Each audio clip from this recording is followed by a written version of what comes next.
Good afternoon. Thank you for joining the California Community College's Board of Governors meeting. The meeting will commence at 1 o'clock. To access the Board of Governors meeting, the link is projected on the screen. Otherwise, please visit our website. Go to the About Us tab and Board of Governors, then meeting schedule, minutes, and agenda, and select the blue agenda hyperlink to view the agenda on Board Docs.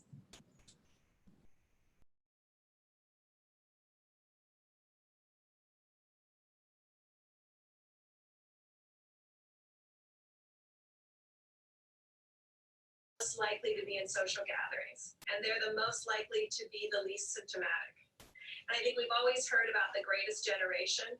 We're protecting the greatest generation right now and the children of the greatest generation. And I think the millennial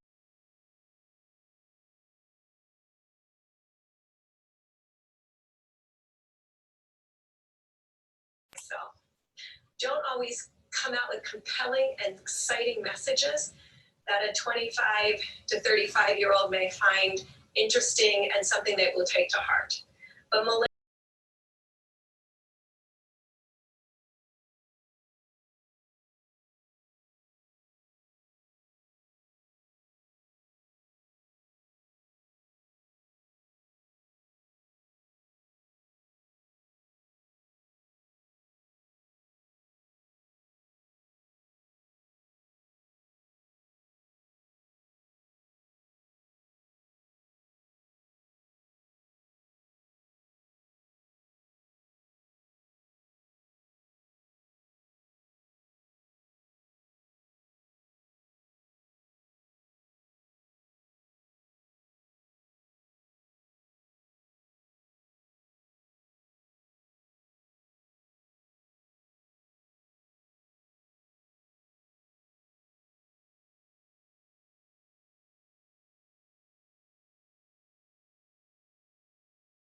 But with respect to China, and we would have a whole different situation in this country if we didn't do that. I would rate it as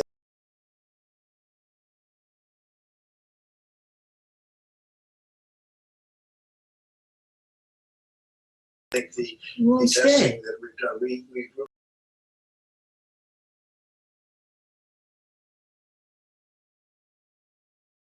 you know,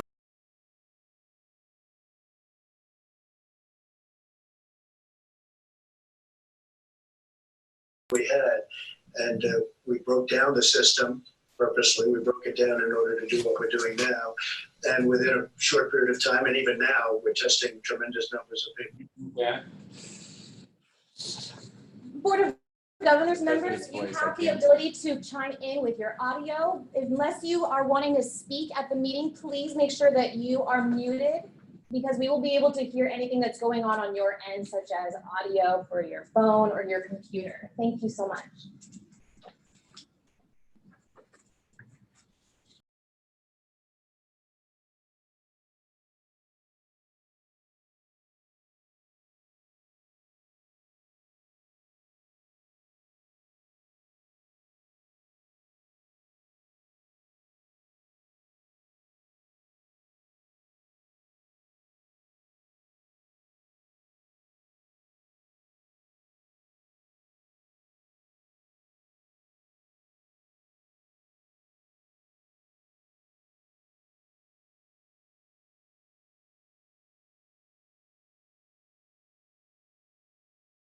Right here. So there's no video. You're on.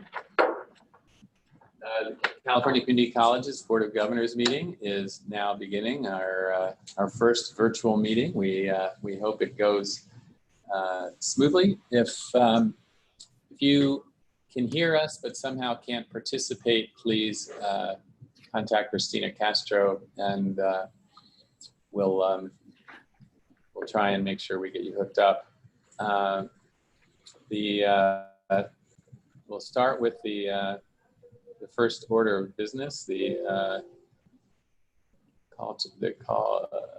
So we'll start with the roll call.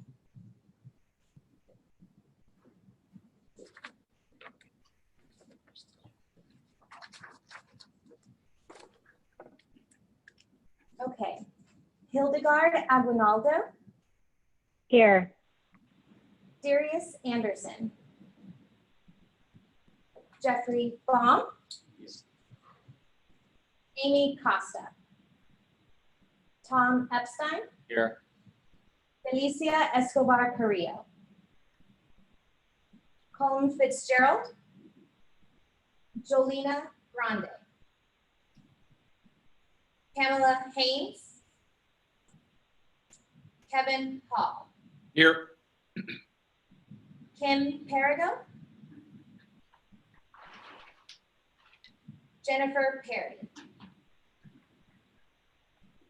Bill Rawlings, Here. Alma Salazar, Valerie Shaw. I think a lot of people might have been muted. We only heard a couple of people reply. So if you are on mute and you're a member of the board, we're going to read the list again and do another roll call. So please make sure that you're not on mute. Just the members that did not mention their Yeah.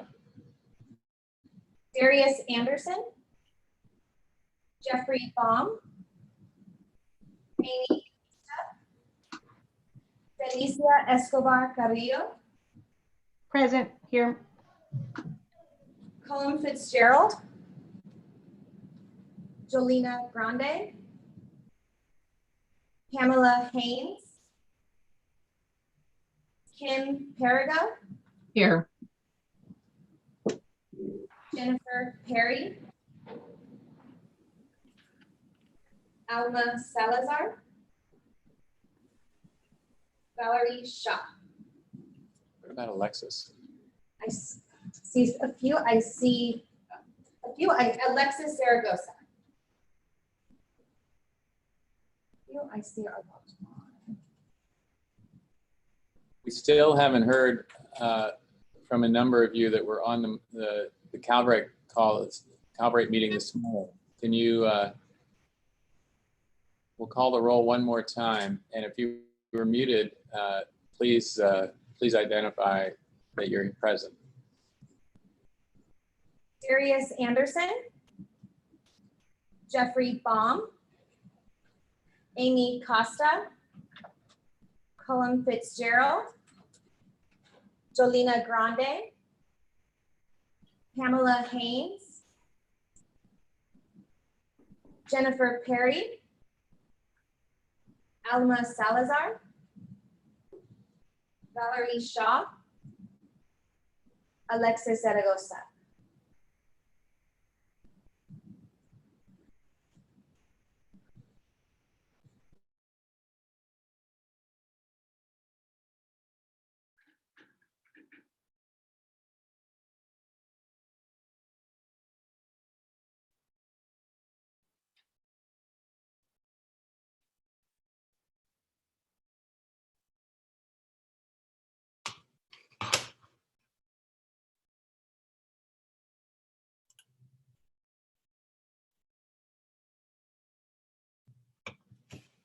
Self-view.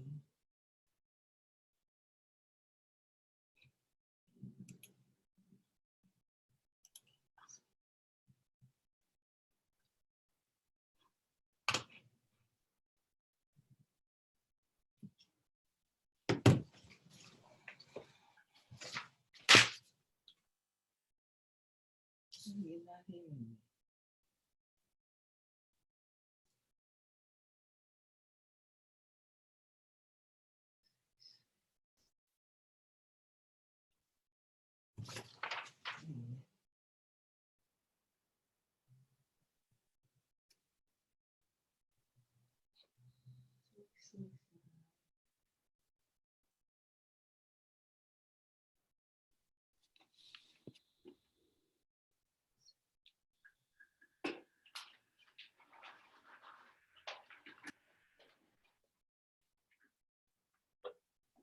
Welcome to Zoom. Enter your meeting ID followed by pound. 61.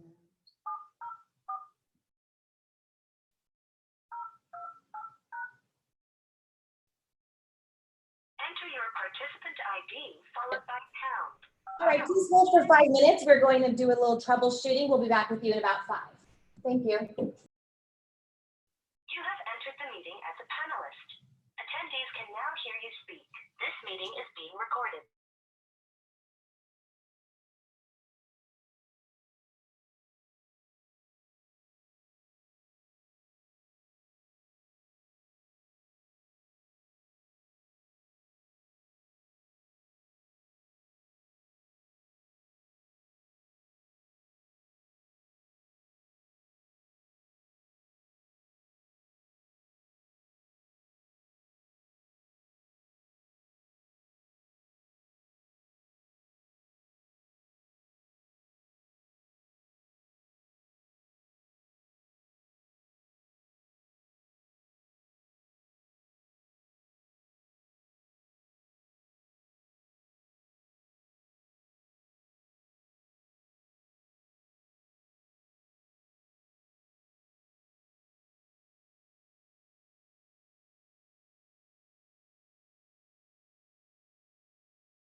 This is Pam, I'm on. Hi, Tom. This is Alma. I'm on. I'm finally on the road. Here's Jolena. I'm on.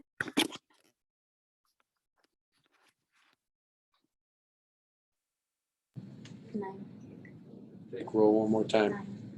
Yeah, but what about the agenda item about the emergency thing? It's on the website already. It's on the website. Yes. It wasn't in our document. Okay. We are going to try the roll call again. I think we now have more members available. All right, Darius Anderson, Amy Costa, Cullum Fitzgerald, Jolena Grande, Here. Pamela Haynes, Here. Jennifer Perry, Here. Alma Salazar, Here. Valerie Shaw, Alexis Zaragoza. So do we have a quorum? Can you hear me now? Who's that? Yes. Alexis. All right. Okay. That was me. Yeah, Alexis. Okay. Have a quorum. Perfect. Thank you. Great. Okay, well, we'll start with the Pledge of Allegiance. Member Aguinaldo made a specific request that she lead it. So are you ready, Member Aguinaldo?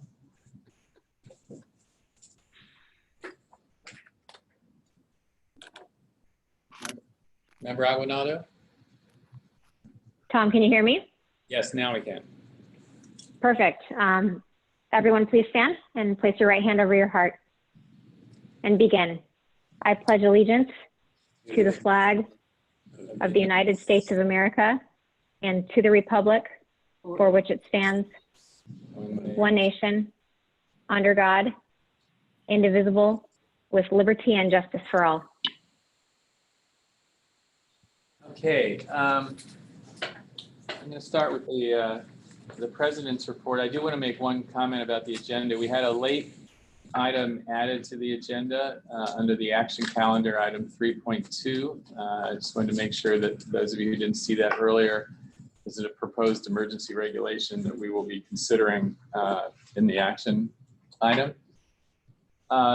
First, I just want to thank the staff for working diligently all weekend to make sure we could pull off this meeting virtually. It was quite a challenge, and we're delighted that we were able to do so without a lot of hiccups. The second thing I just wanted to announce was that I have been reappointed to the Board of Governors by Governor Newsom, so all of you are stuck with me for another 6 years. But I do want to inform everyone that Jeff Baum has not been reappointed, and he is no longer on the Board of Governors. Jeff was a very valuable member for many years, and we look forward to a time in the future when we can all get together and give him a proper send-off to thank him for all the hard work he's done over the years. Obviously, these are extraordinary times right now. I know, at least for me, once I get back into the Bay Area, they're going to not let me out for 3 weeks. So, and many of you are probably in similar circumstances. I just want to, on behalf of the board, we have told the team here in the Chancellor's office to do whatever they can to stay safe, to make sure that the faculty, staff, and students on all of our campuses are safe, and that they're able to continue to do the work we need to do to educate our students, and that may take some extraordinary measures that the Chancellor will talk about. And it's why we added an emergency regulation to the agenda today. And the only other thing I have to report is that I participated on the trip to Washington, D.C. For a series of meetings with members of the legislature and the administration, that we were able to present our case for support for the community colleges, and we hosted a reception that honored 3 members of Congress, including the really hard to get right now Adam Schiff as one of the honorees who had sponsored specific legislation for us. So it was a productive meeting, and we look forward to a time when we can all do face-to-face meetings again with people that are important in the public policy realm. And with that, I'm going to turn it over to the Chancellor. Thank you, Board President Epstein. I also want to congratulate Board President Epstein for his reappointment.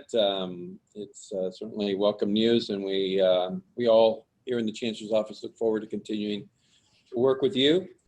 I also want to publicly give a big thank you to Jeff Baum, who served the Board of Governors for many, many, many years, was always a trusted member of the Board of Governors, and provided us much needed direction and support for many years. So I wanted to say thank you to Jeff Baum. I also want to thank the board for being flexible, for being willing to support the changes that we're trying to implement.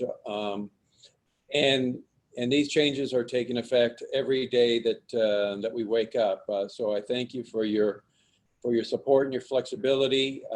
We can expect that we will need more flexibility going forward. And I'll speak to that a little bit in my report as well.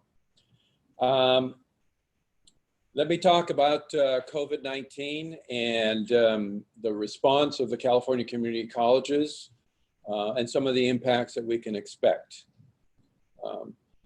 First of all, as you all understand, this is a public health emergency that is rapidly changing by the day, by the hour, by the minute.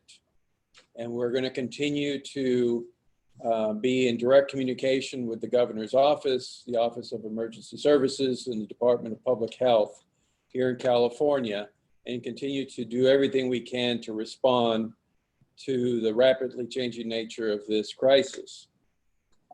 We have sent out updates just about every day to the field, and let me give you a little bit of the latest in terms of what we're dealing with and what we're asking our colleges to do.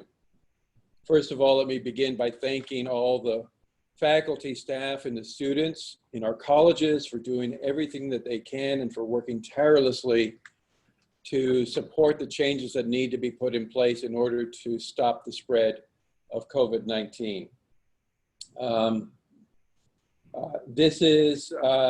This continues, the spread of the virus continues to increase, and we should expect that there will be a significant increase in the confirmed cases over the next 2 weeks.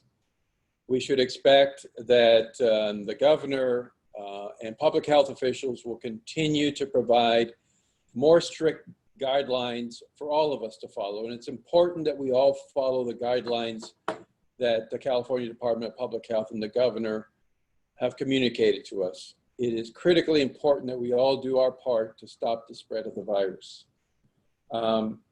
As I've mentioned, we are in daily communication with the Governor's Office of Emergency Services, and we will continue to keep the colleges up to date, as well as the Board of Governors. A couple of updates that I sent last night. We have an expectation that the response to COVID-19 that we're experiencing now, that we should expect that it will extend through the month of June, at the very least. So that means we have to be prepared to think about the changes that we're making, not just in terms of the next few weeks, but through the month of June. This is going to have a profound impact on our colleges and their ability to provide instruction to our students and to support our students, as well as the impact it has on them and their families. So we've asked our colleges to look at a planning horizon for the current episode of COVID-19 spread through the month of June. And so what that means is that we're asking our colleges to take a hard look at their academic calendars, not just the 2019-2020 academic calendar, but through 2020-2021, because the virus will have effects throughout the rest of the academic year and into next year. In addition, we're telling our colleges that we should plan for a second peak of the virus sometime around August or September into the next academic year. So that's why we're telling our colleges to really think through not just this academic year, but next academic year as well, and how that might impact instruction. In some cases, counties like Riverside have shut down all of our colleges in that county, and we could expect that other counties may follow. We are asking our colleges to substantially limit all in-person interaction on campuses, at least through the month of June, to continue to move instruction to some remote learning platform so that instruction could continue, but to limit in-person interaction. That we consider reconfiguring all commencement ceremonies, all nursing pinning ceremonies, and other events around commencement. Again, May and June are right around the corner, and we need to start planning now to either move those ceremonies to some sort of virtual platform or to consider postponing, and in some cases, they may even need to cancel the ceremonies. While we remain hopeful that things will get better soon, we have to be clear that they could extend well into June. So we need to be preparing our students, our faculty and staff now. We've also asked that we cancel, postpone, or move to a remote format all events, all large meetings, or conferences for the remainder of the year. We may as well start doing that now. So again, this is for all the system events, large events, conferences, large meetings. We really need to think about either delaying them, canceling, or moving now to some virtual format so that people can continue to participate, but to do this for the remainder of the year. For longer term planning, we're asking our colleges to continue to do everything that they can in supporting our faculty and our staff to move as many courses as possible. And in some cases, I mean, we should be thinking about moving all the courses in our course schedules to the Canvas learning management system. And the reason we say that is even in the case where a course isn't an online learning course, having every course in Canvas will allow us to more easily and more flexibly communicate with students. And in the case that we may be in the same situation in the fall, we will have a much better start on providing them the support that they need from day one when the semester begins. As I mentioned before, we should be prepared for disruptions in the academic calendar for the remainder of this academic year as well as the next. And we're going to be working with all of our colleges, faculty leadership, and I want to personally thank the leadership of the statewide academic senate, John Stankus and his team. We're going to be working closely to provide as much support for faculty, for administrators, for classified staff, providing the support that they need in order to ensure the quality of our instruction online. We recognize that a lot of colleges, a lot of our faculty are moving quickly to put instruction online or to put it on some remote platform. We need to ensure that we do everything possible to ensure the quality of the instruction and the quality of the support services our students are receiving.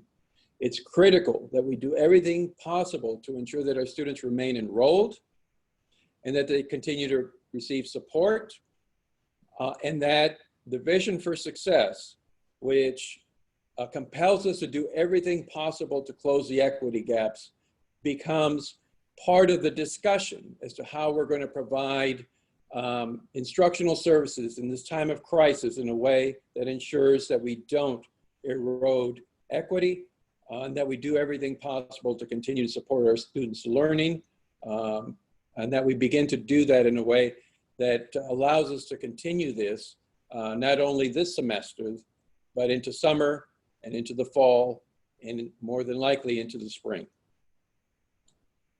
So the other thing I want to mention is that the Chancellor's office itself is going to be taking some additional measures, in some cases, some very drastic measures to reduce in-person exposure here in the Chancellor's office. So we are looking at remote working opportunities, working with the California Human Resource Office and the Governor's Office to put into place protocols that allow us in the Chancellor's office to reduce in-person exposure. And we will likely do that for an extended period of time. The Chancellor's office remains committed to providing the highest level of support for our colleges, but I ask our colleges to recognize that our staff here in the Chancellor's office is also becoming distressed, and that we will do everything possible to respond as timely as possible to the requests of the colleges. This is a rapidly changing situation. We're going to continue to provide daily updates to the field. We are working with the Governor's office to ensure that he and his team are aware of the costs that our colleges are incurring.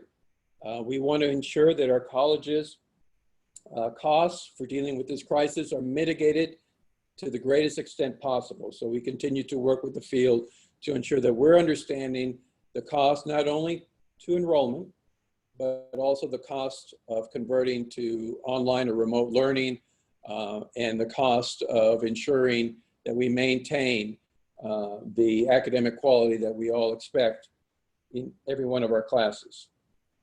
I recognize that we don't have all the answers yet as to what's going to happen and how we're going to deal with what's going to happen. But we're committed to working with everybody to ensure that we come up with the answer. And through the leadership that's already been expressed in the field, we will get through this. I want to thank everybody. I know that that was a long update on COVID-19, and you will continue to receive more. But I just wanted to reassure everybody that we are working through this crisis, and I'm very proud of the work that's happening at all 114 of our colleges throughout the system.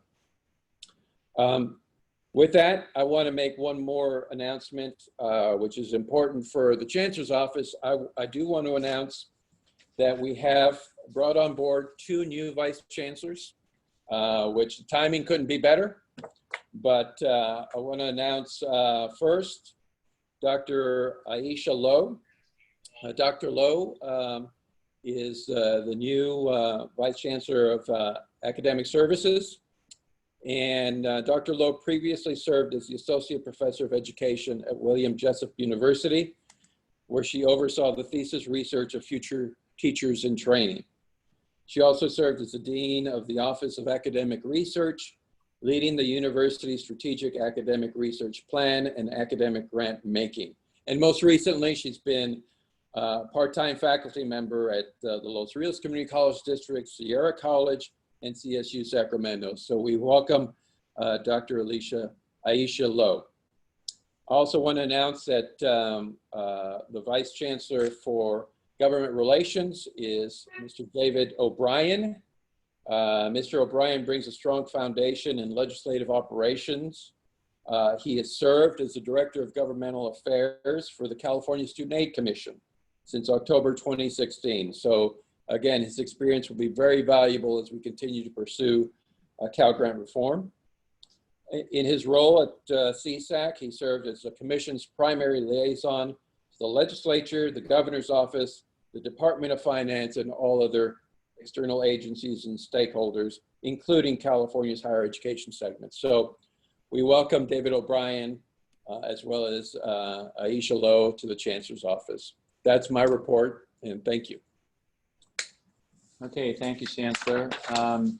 There is no consent calendar on this agenda, so we will move to the action calendar. AB7, item 3.1, AB 705 is English as a second language regulations.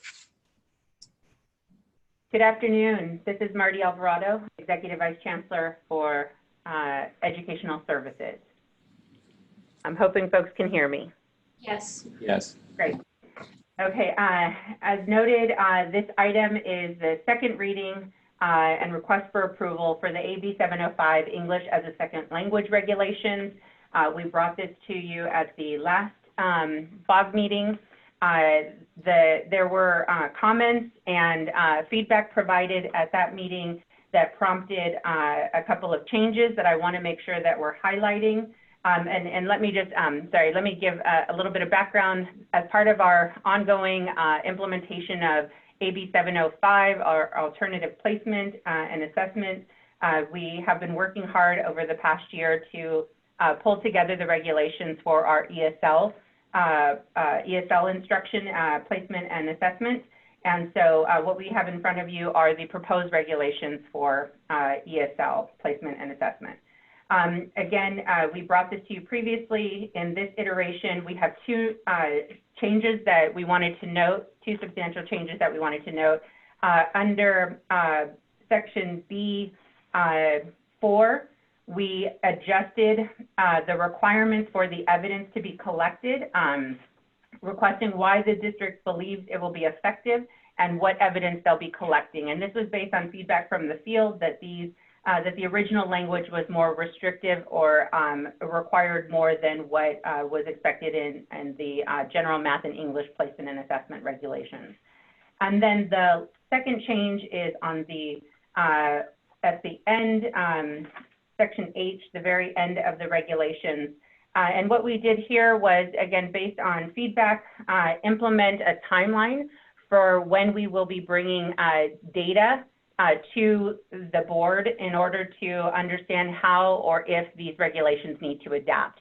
If folks will recall, what was shared at the last meeting is that right now the placement data for ESL students is limited and does not have enough information in order to be able to have a data-informed placement strategy. And so the intent is to spend the next 2 years evaluating placement tools and placement strategies that the colleges are implementing, and then return in January of 2023 with sort of a summary information around what placement has looked like and what the impact has been on student throughput and success rates. What we also want to bring to you today is the public comment. We had a second round of public comment period, 15 days. The public comment period ended on Friday, the 13th, and so we have quickly tried to pull together the remarks. Because this was not provided in advance, I will walk through the 8 comments that were provided. I will try to summarize and do that quickly.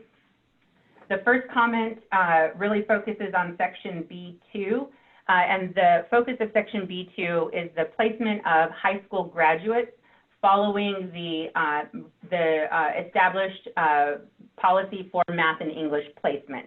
So what we are basically requiring in these regulations is that students with a high school diploma be placed according to the established policies and the college's default placement rules for math and English, and not making a differentiation for ESL. There were concerns in this comment that that would be harmful for students or is too restrictive, and what we want to emphasize is that colleges have the latitude currently in their placement processes to support students being placed appropriately in ESL if that is what is best for the student. And what was discussed as we were evaluating these regulations was ensuring that the burden of placement and was not placed on students, but really on the institutions to ensure that students understood what access and what options they had for placement. So ESL students interested in transfer who have a high school diploma should be placed based on the existing math and English placement rules. The second comment is also concerned with the same section, section B2, and it requested that we ensure that there is sufficient scope in the evaluation that will be coming out in January 2023, as noted in the policy. Ensure that there is sufficient scope in that evaluation to assess the impact of placing students by the default rules for ESL students, which we agree with. The third comment was similar to that last comment of concerns about placing students by the default rules and wanting to ensure that there is sufficient scope in the evaluation to assess the impact. The fourth comment had similar concerns around both the section B2 around high school placement, but also around the evaluation component, and wanted to just note that there may be challenges both with equity and with impact, given that it'll be 2 years before we understand the full impact.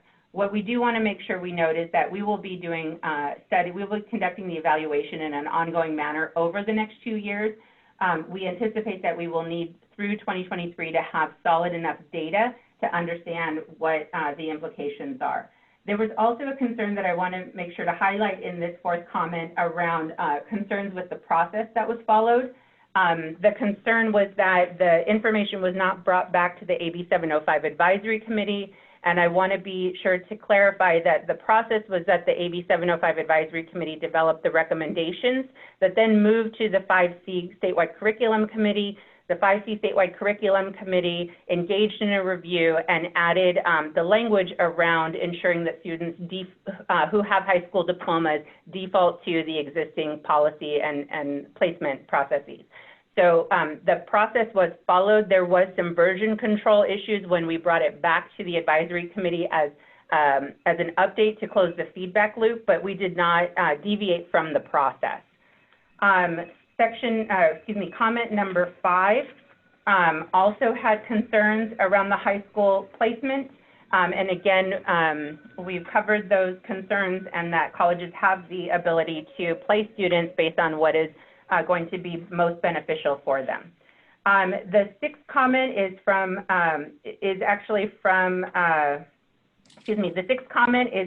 focused on the positives of the policy. They wanted to emphasize the equity imperative to ensuring that students have access and opportunity to move at the same pace as other students. In short, they noted that they didn't have any specific comments on any one piece of the policy. They actually noted that they're encouraged that the progress these regulations represent to ensure ESL students are afforded the same rights to access transfer level coursework as their peers. Comment number 7 has 3 areas they're interested in expressing feedback on. They requested that we add a deadline to the annual test approval. So because we are extending the approval of assessment tests specific for the ESL placement and specifically so we can understand the impact on placement and throughput, they requested that we include a deadline for when those approvals will be announced and finalized, an annual approval as opposed to just saying annually. They recommended that or requested that we expand or disaggregate, expand the disaggregated ethnic groups that we will be including and requiring colleges to report on. And they had concerns with privileging transfer goals over other goals as a result of the policy. For the first two components, an annual deadline and expanding the disaggregating the ethnic groups, we will be working on those components in our follow-up guidance and implementation policies. And then we have no, we don't believe that the concern around privileging transfer over others is something that we can write into policy. That is something that institutions will need to work with regarding student advisement. So we will be addressing these as we move forward.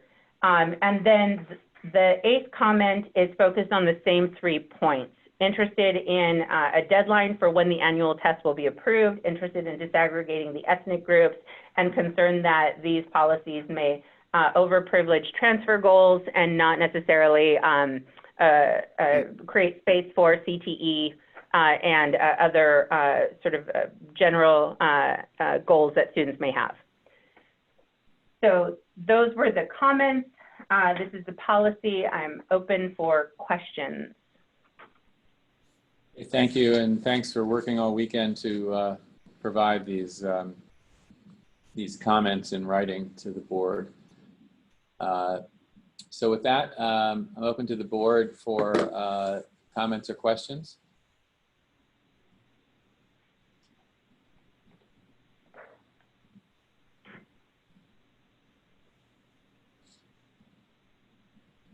Hearing none, I'm going to. Wait, I'm sorry. I was trying to wait to see if anybody else was going to ask a question. If Ms. Alvarado, I guess, I'm sorry, could go back, and the last comment that was made had to do with concerns by faculty that, I want to make certain I understand this, that the concerns by faculty were that the goals that surround transfer would overshadow the goals around career education. Do I have that part correct? I think that was inclusive, yes. They were concerned in the last 2 comments, the concerns were that the goals of transfer would become a higher priority and potentially that students would be pushed to have a transfer goal rather than honoring goals for just strengthening language acquisition or non-credit type of goals, or any career short-term certificate goals that wouldn't require direct placement into math or English. And again, I think that's a local challenge, but we can certainly, as with the other 2 comments that were in, or other 2 requests that were in both of those comments, we will be looking at that relative to any guidance that's put out to the field. So a follow-up, thank you for that clarification. Mm-hmm. That's been an ongoing issue for years. In K-12, it was sort of tracking certain students. So I understand the concern. So my question really goes to, will the Chancellor's office be looking at that in a more data-driven way to see if that may or may not be occurring? Or are we asking the districts or the colleges to do something? How will we make an assessment on whether that is or is not happening? Right. I don't know that I have the full answer to that question today. I do know that our 2 lead researchers, our Assistant Vice Chancellor, Valerie Lundy-Wagner, and our visiting executive, John Hetz, are both looking at the evaluation plan for AB 705 comprehensively, as well as the ESL component. I think what we want to make sure that we are doing is understanding which students are in the cohort that we're evaluating, and those are only students who have identified that they have a goal of transfer. And so we will need to look more comprehensively at how or if and in what manner we understand the impact of students who do not have a goal of transfer relative to their placement. So more to come on that, I would say. And I think we have had plans in place to continue to bring updates on the AB 705 data and evaluation to the board moving forward. Thank you. Mm-hmm.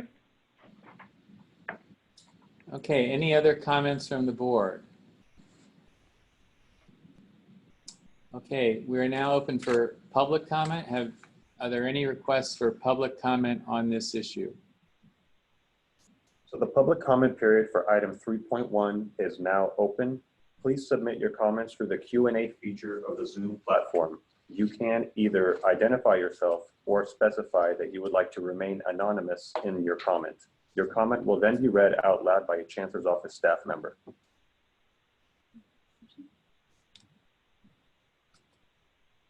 So the first comment we have is says, "Good afternoon, President Epstein, Vice President Haynes, Chancellor Oakley, and members of the board.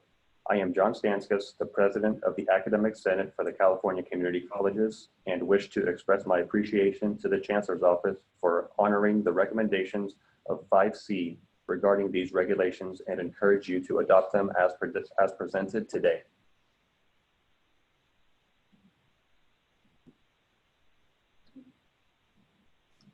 And the next comment, "My name is Susan Gare. I am the president of the California Association of Teachers to Speakers of Other Languages. I am retired from Santa Ana College, where we have more than 11,000 ELL learners. Catasol has over 1,600 teachers in all educational areas.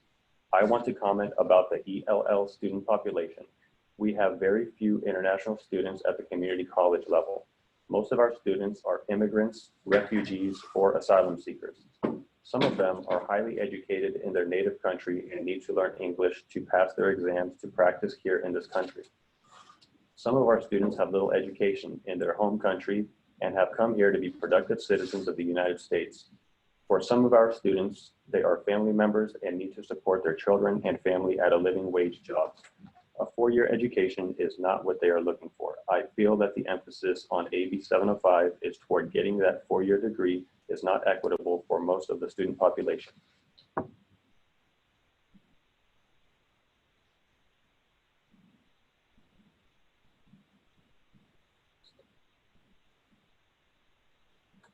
And just as a reminder, the public comment period for item 3.1 is now open, and you can submit your comments through the Q&A feature of the Zoom platform.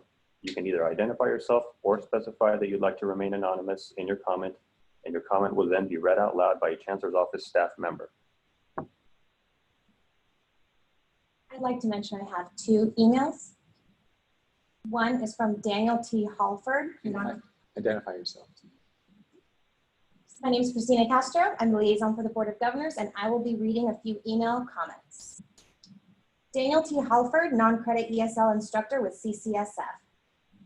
Dear ladies and gentlemen, a primary mission of our community colleges is to advance California's economic growth and global competitiveness through education, training, and services that contribute to continuous workforce improvement. This is exactly what we achieve in our non-credit ESL classes. The number one goal of most of my students is to improve their English to get better jobs. When they succeed in this goal, many of them stop coming to class because they're too busy working. They are not interested in what you are interested in, certificates, degrees, and transfer to four-year colleges. But they are fulfilling this primary CCC mission. Hence my questions. One, how can you starve these California residents of the courses they need to contribute to continuous workforce improvement? Two, and what about equity? Unlike the UC and CSU systems, the CCC system is for all California residents. So how can you justify not fully funding the classes our immigrants need to get the English they need for economic success? Three, why are you more influenced by the Lumina/ALEC agenda than by the needs of the people of California? The student-centered funding formula is not student-centered, far from it. Your SCFF is corporate-centered. Yours truly, Daniel Halford.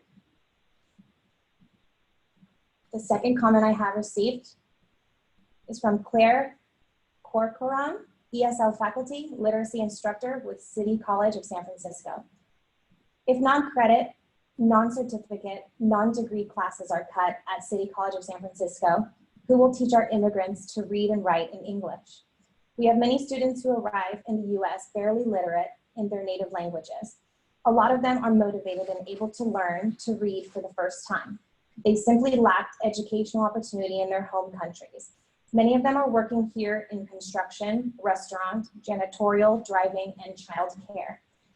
Isn't it best for California if people in these fields, including some who will raise their own children here, are able to read? If CCSF literacy classes are cut, what institution will pick up the slack in ESL literacy instruction? CCSF is doing a good job of teaching literacy. If it's not broken, why fix it? Best, Claire. I would like to remind everyone one more time that the public comment period for item 3.1 is now open, and you can submit your comments using the Q&A feature of the Zoom platform. Either identify yourself or specify that you would like to remain anonymous. We would like to remind you all that we will adhere to the 3-minute time limit for each public comment. And when you submit your comment through the Q&A feature, submit it as one single message and not multiple separate messages. I've received one more email comment I'd like to read. Again, this is Christina Castro, liaison for the Board of Governors. This is from Allison Joy. She says before she makes any specific comments, she'd like to make a point of thanking the Los Rios Board of Trustees and the California Community Colleges Board of Governors for all their support for ESL students up to now. My name is Allison Joy. I am an ESL professor at American River College. As an undergraduate, I spent my junior year abroad in France and later completed a BA in French. When I returned to UC Davis, I also studied Spanish for a couple of quarters. I completed my master's in teaching English to speakers of other languages and what was then called the Monterey Institute of International Studies in 1993 and joined the Peace Corps shortly after getting my degree. I was a Peace Corps volunteer in Madagascar for 2 years and worked as an English teacher trainer there. While in Madagascar, one of my biggest challenges was learning one of the local languages, Malagasy, to be able to communicate effectively with my teaching colleagues and students. And I also needed to speak French with non-English speaking work colleagues. On my return to the United States in 1995, I started an adjunct ESL professor at ARC and also worked at Sierra, Woodland Community College, and UC Davis Extension as an adjunct professor before attending a full-time position at ARC. As a full-time professor, I have taken Russian and Italian to remind myself of what it's like to be a language learner. My educational, personal language learning work and travel experiences all inform my teaching and my concerns about how we can best implement AB 705 without putting ESL students at a disadvantage.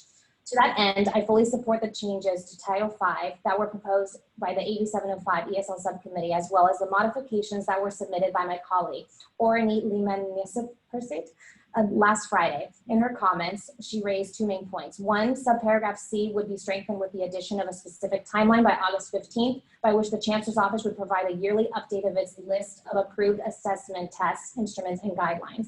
Number 2, it is very important that Title V be changed to allow for accurate identification of ESL students at our colleges. California has an extremely diverse ESL population, and Title V needs to reflect that by asking colleges to accurately report assessment results disaggregated by race and ethnicity, by disaggregating the Asian group and adding African and Middle Eastern to the race and ethnicity categories. These changes will allow us to really show who our students are. Finally, although AB 705 is intended for students who plan to complete an AA or AS degree and or transfer to a four-year institution, we must not lose sight of the reality on the ground that many of our immigrant and refugee students only need to improve their English for personal goals and work requirements. Again, let me thank you for your previous support of ESL students, and please consider these additional points when approving the proposed regulations. So the next comment I have, my name is Orinit Leman Prasirt. I am an ESL professor at American River College. I would like to thank Board Vice Chair Haynes for asking the follow-up questions on subparagraph H. I submitted a public comment request card and would like to be called on to address the board. And another comment I have here. Good afternoon, Chancellor Oakley and members of the Board of Governors, Josh Hagan on behalf of the Campaign for College Opportunity. Providing comment this afternoon to underscore the equity imperative of allowing students who graduate from a United States high school to be to be placed according to existing placement guidance for transfer level English composition. We are appreciative of the tremendous amount of work that has gone into the development of these recommendations. We are supportive of those proposed regulations for ESL student placement and are focusing our comment this afternoon around guidance for placement for United States high school graduates. Students who complete high school in the United States should be placed in accordance with existing Chancellor's Office guidance for native English-speaking students, with English composition as the default starting point that offers students the best chance of completing transfer level coursework. For students who complete 1 year of high school in the United States, their odds of completing transfer level English are 31%. When they are initially placed into traditional ESL coursework, the odds of completing transfer level English improve dramatically to 81% when this population starts instead in transfer level coursework. As we continue to closely monitor implementation of this historic policy, we are encouraged at the progress these regulations represent to ensure ESL students are afforded the same rights to access transfer level coursework as their peers. It is imperative that we are not placing ESL students into a separate, unequal track on their path to their educational goals when their native English-speaking student counterparts. We encourage the Board of Governors to implement these proposed regulations for ESL students and to monitor district-level data on ESL placements to ensure that data is validated to ensure California's community colleges on the pathway that gives them the best chance of making it through transfer level English. Thank you for your leadership and consideration. I have one more comment here. My name is Marjorie Blen. I am an undocumented student that was part of the ESL sequence in K-12 and college. Opening path for students like myself to transfer level. AB 705 is not harmful to students. It's giving them an option that they might think is not possible. Most immigrants like myself don't know what they can do better because the system is so hard. I ask you to give these students an opportunity that they deserve. So for the person who said they wanted to address the board, if they could submit their comment online,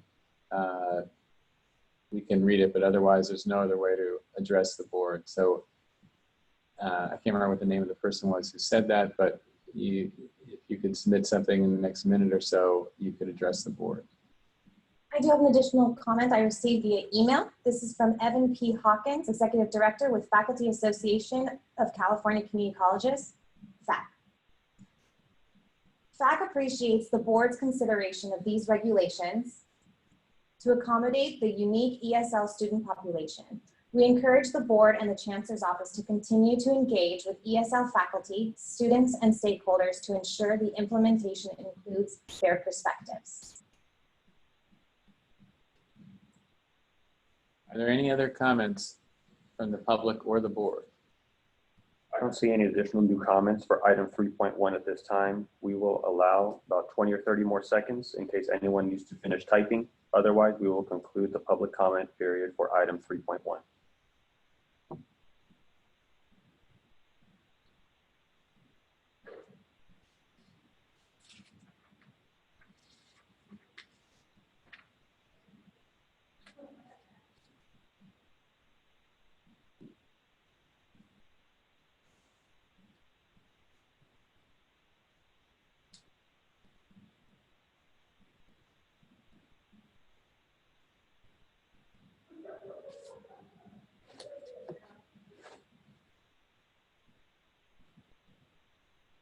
The public comment period for item 3.1 has now concluded. Okay. Thank you, Ms. Castro. I was hoping before if we were to move on to vote that I could call roll call one more time whenever that happens. Just want to let you know. Awesome. We need to call the roll again. Okay. I know that one of our members is currently having a little trouble technically, but we do have a couple more people who are online who didn't get to say something in the beginning. Okay. Well, then please go ahead and call the roll. Hopefully they're not still facing technical difficulties. Okay.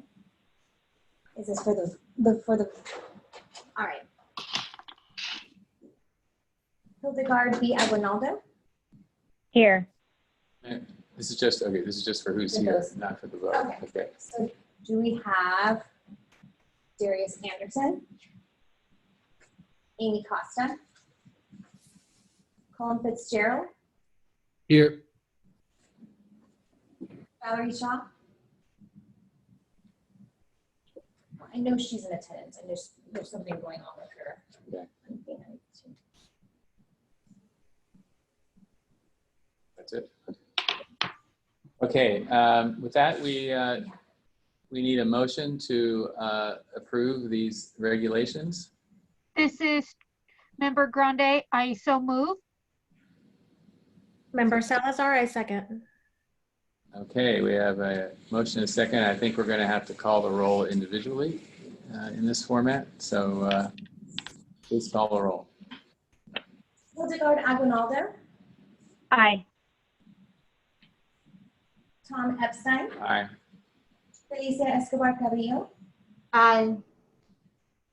Jolina Grande, Aye. Pamela Haynes, Aye. Kevin Hall, Aye. Kim Perigo, Aye. Jennifer Perry, Aye. Bill Rawlings, Aye. Alma Salazar, Aye. Valerie Shaw, Alexis Zaragoza. Aye. Okay, the motion carries. Moving on to action item 3.2, proposed emergency regulation, chancellors and powers. If I could open this up and then I'll turn it over to General Counsel Mark Forestier. I just want to recognize that we are asking for extraordinary authority in this time of crisis. I recognize that many people may be concerned about what that means.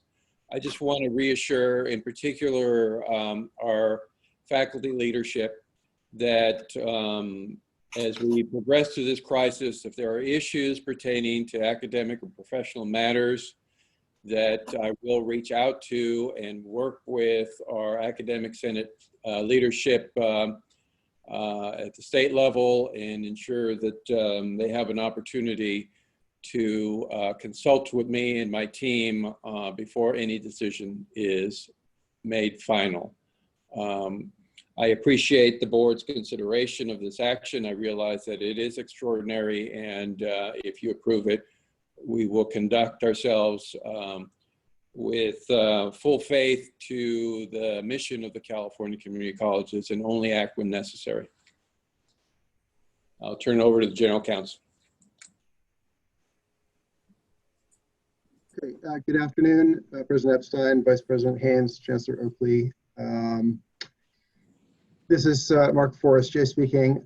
The resolution we have in front of you is an emergency resolution, and I thought I'd just take a quick moment to talk about the process because this is the first emergency resolution that has been before you since I've been your General Counsel, and it may be an unfamiliar process for many of you.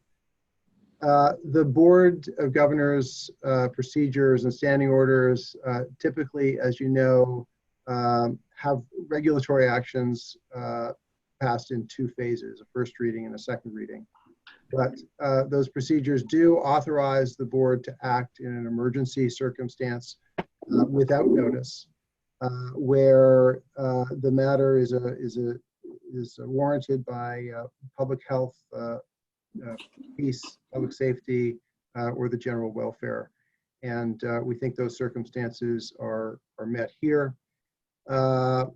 Notwithstanding the authority to do this without notice, we endeavored to provide notice by posting this on Friday. So the proposed resolution and the emergency regulations and the board item have been available publicly since Friday. The reason for coming before you is that in staff discussions last week, in particular related to the translation of college classes from an in-person context to online, issues arose as to how those kinds of approvals ought to happen and whether they ought to be at the local district level or the Chancellor's office or by the Chancellor. And in looking at the emergency powers that the Chancellor currently has, it's clear that there is a gap The Chancellor has authority in essentially transitional type emergencies. So the Chancellor may hold colleges harmless financially when college has to close, as happened with the fires recently. And also can engage with the Office of Emergency Services to plan for disasters where those issues typically involve campus safety and security, campus shooter situations and the like. But there isn't anything that really addresses squarely the situation that we have now, where we have a declared emergency, but we also want to keep education continuing, and that the circumstances for how educational services will be provided is going to need to change, and a recognition that we may need to be flexible. And so that is the emergent issue that we were trying to address, and with recognition that there may be other efforts to put courses online, other adjustments that need to be made. And so what we have done in the resolution and the proposed emergency regulation is to have the board direct the Chancellor to take appropriate action, including the suspension of regulations on a temporary basis if necessary, for the purpose of the continuity of education. So that is sort of the narrowing principle of the authority that you would be providing the Chancellor. And consistent with the board regulations, the board procedures, this emergency regulation could only be in effect for 180 days, or if this emergency passes before 180 days, whichever is shorter, except to the extent that the board takes further action. And the further action that I'm referring to is that in order for this regulation to become permanent, or some form of it to become permanent, we would have to go through the ordinary regulatory process that you're accustomed to: first reading, a second reading, the full public comment period, etc. So that is the proposal that we have before you. It would be authority for the Chancellor to take action for the purpose of continuity of education. That authority could involve suspending both Board of Governors and local district regulations. As the Chancellor mentioned, we envision that happening with some form of consultation, although you'll note that the regulation does waive the formal consultation process that is ordinarily required when the Chancellor would adopt an emergency order or take other action affecting a regulation.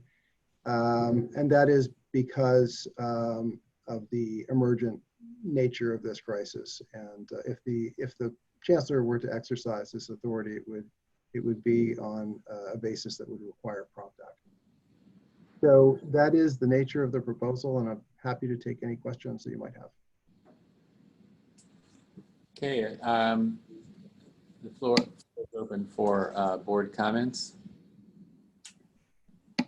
Hi, this is Felicia. Can you hear me? Yes. Yes.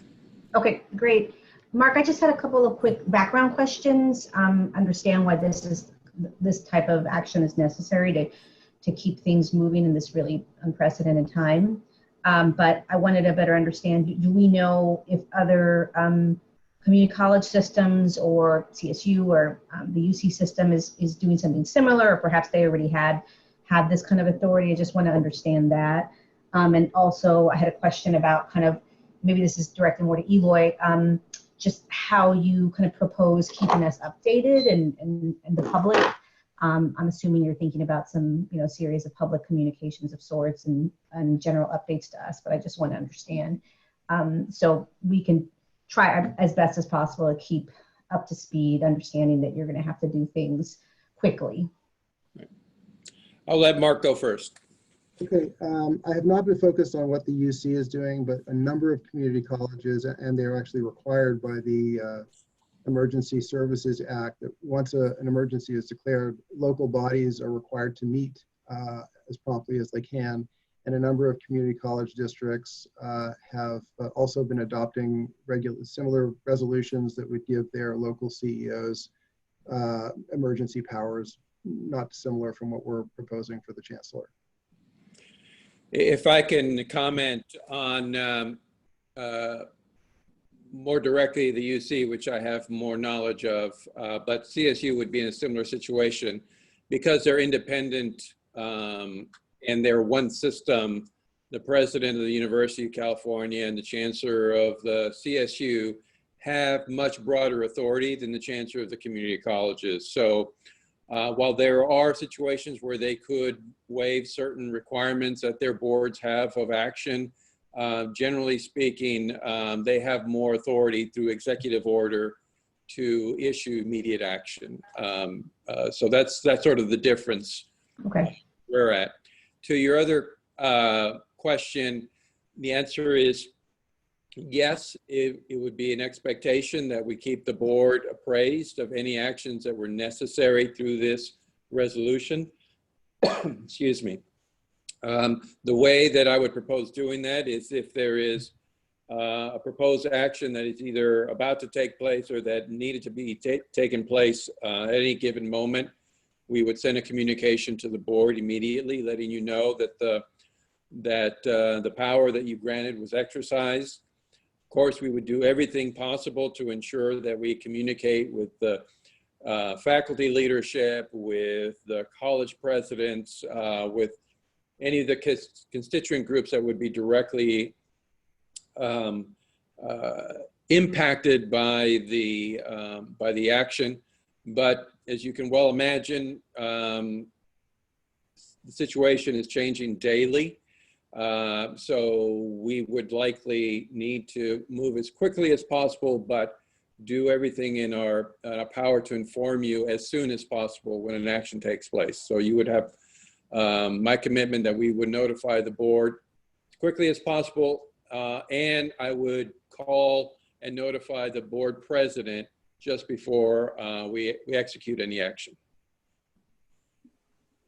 Great, thanks, Eloy. I know that this is a trying time, but just want to make sure we can keep up to speed as much as possible and don't want to impede you from doing what you need to do in these situations. Thanks. Thank you. So this is. I have a question. Okay. Member Zaragoza. Okay. So I have some questions just around, I know that you're going to be working with, local bodies and making sure that they're okay with things and that kind of thing. But I was just wondering, I guess, if you kind of have a plan in mind. So a lot of my concerns right now are around, right now, a lot of our students no longer have access to childcare.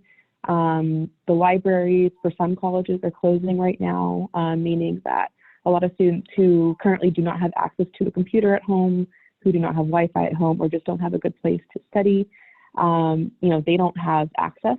And so, for example, right now I'm in the Modesto Junior College Library because I could not do it at home because everyone is at home and it's a chaos over there. But I mean, I'm looking out this window and there is over 30 students out there. And today is a canceled day of classes. It's not even just online classes right now that are going on. It's a completely canceled day. So ideally, these students are just trying to catch up on things and that kind of thing. I also have concerns around things like the food pantries being kept open or closed, whether or not school districts are working with, getting students Wi-Fi or broadband if they don't have it.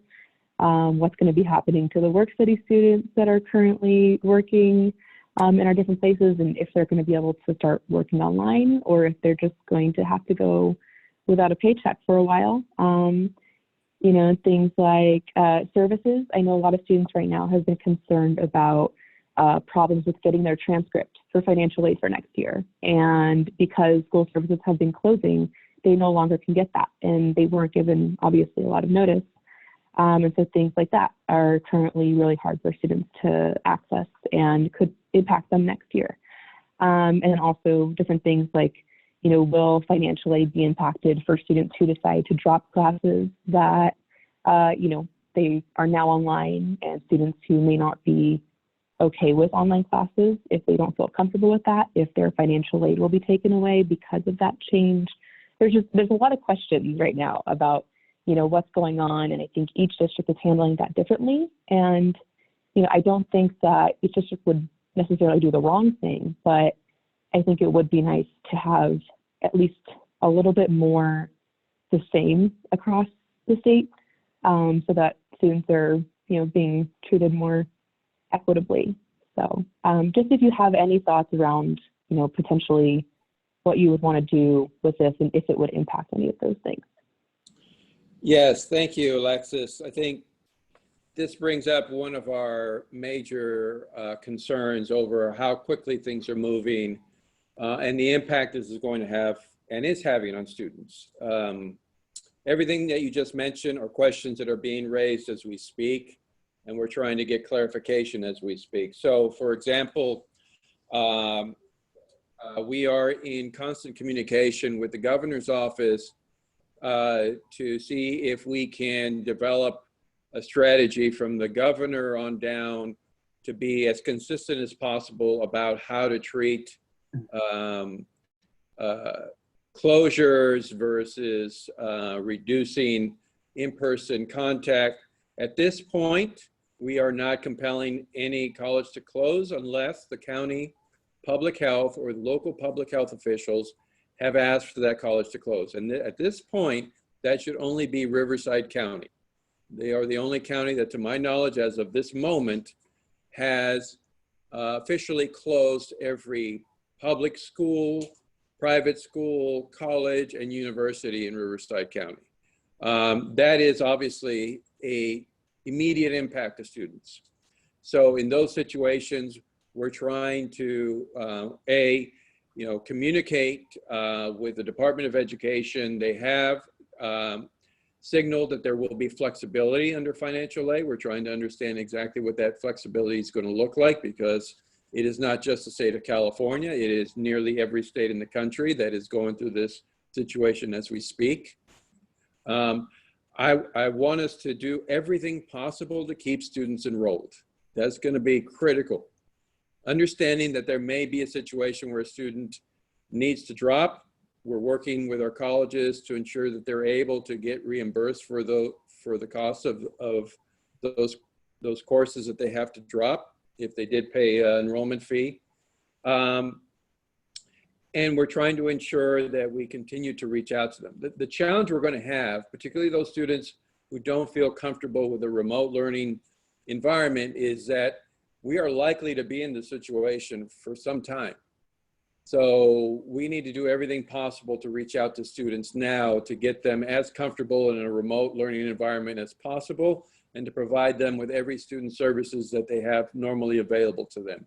I recognize that that's happening unevenly throughout the system because we're all trying to figure out how to do this best, and the Chancellor's office is trying to figure out what support the field needs to get this done. But now that we know that we are going to be in this situation for a while, I think you will see a much faster reaction from the colleges. Now that they know that they need to prepare for this to extend for quite some time, I think you'll see a lot more of these questions answered.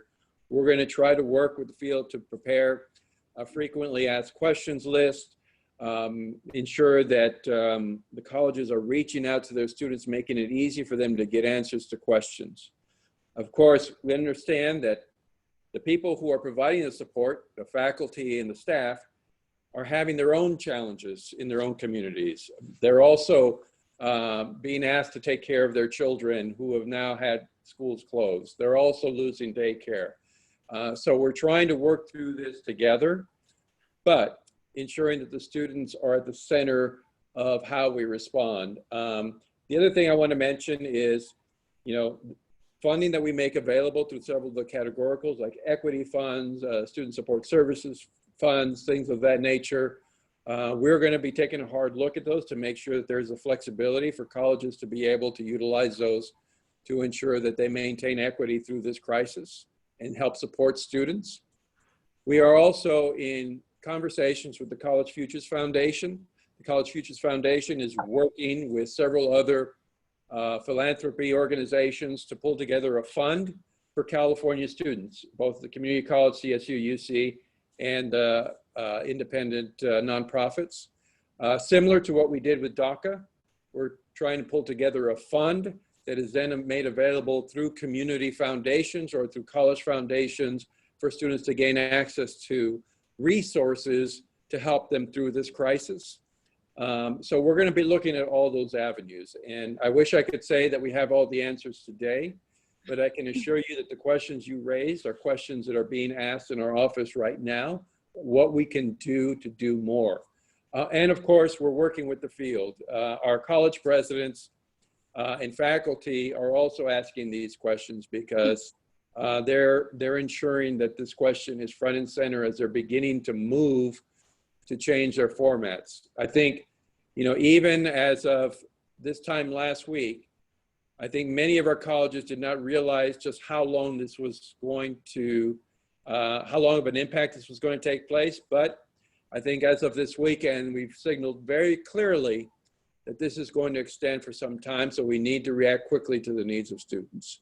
So I know that in some cases that was a non-answer, but the answer right now is that we are working directly with the colleges on a daily basis to get more and clear answers for students of the questions you just raised.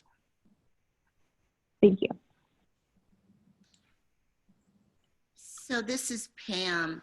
I want to thank Alexis for her questions, especially as they relate to the students. My question goes to, there's 115 colleges out there, and while there are fewer districts, my question really goes to, and everybody may be doing a little bit of different things. What will the coordination, or what will be the role of the Chancellor's office, especially given that we have obviously Chancellor staff that have families and are just as vulnerable as anyone else? What's the plan for the Chancellor's office response, and what will that look like? Sure. Our initial response has been to communicate guidance from the governor, from the California Department of Public Health, from the CDC and other agencies, and to coordinate with them as we get information out to our colleges. That response is quickly becoming more of a centralized response, and I anticipate that the Chancellor's office will take a more proactive stance, which is why we're asking for the authority that we're asking for today, in places where we feel we need a consistent action across all of our colleges, we will produce that directive in the manner that the Chancellor's office feels is most effective. I have been in communication with all of the college presidents and CEOs. They have expressed their support for the way that we're approaching this, and I've let them know that we're going to, in some cases, need to be more direct. We've also been working with the governor. The governor has been looking at what, if any, additional authority or direction he needs to give the Chancellor. And so we're in communication about that. So at this point, on issues like public gatherings, issues that are clearly there's clear guidance from public health, we are going to be more directive in how our colleges respond. And we are going to be more directive in terms of how long they need to plan for this and begin to move. Recognizing, as the governor's recognized, that there is a need in certain communities, that students continue to have needs. So he wants our colleges to have that flexibility. I just honestly don't know how much longer that flexibility will last, given the rapidly evolving nature of how quickly we need to reduce the amount of in-person exposure that is currently happening. And then the final thing I'll say is counties and city departments of health also have their own extraordinary authority, as we witnessed in Riverside. Some of them may be taking additional action or more complete action in the coming week. Thank you. Any other comments on the board? President Epstein. Go ahead, Colm. Thank you.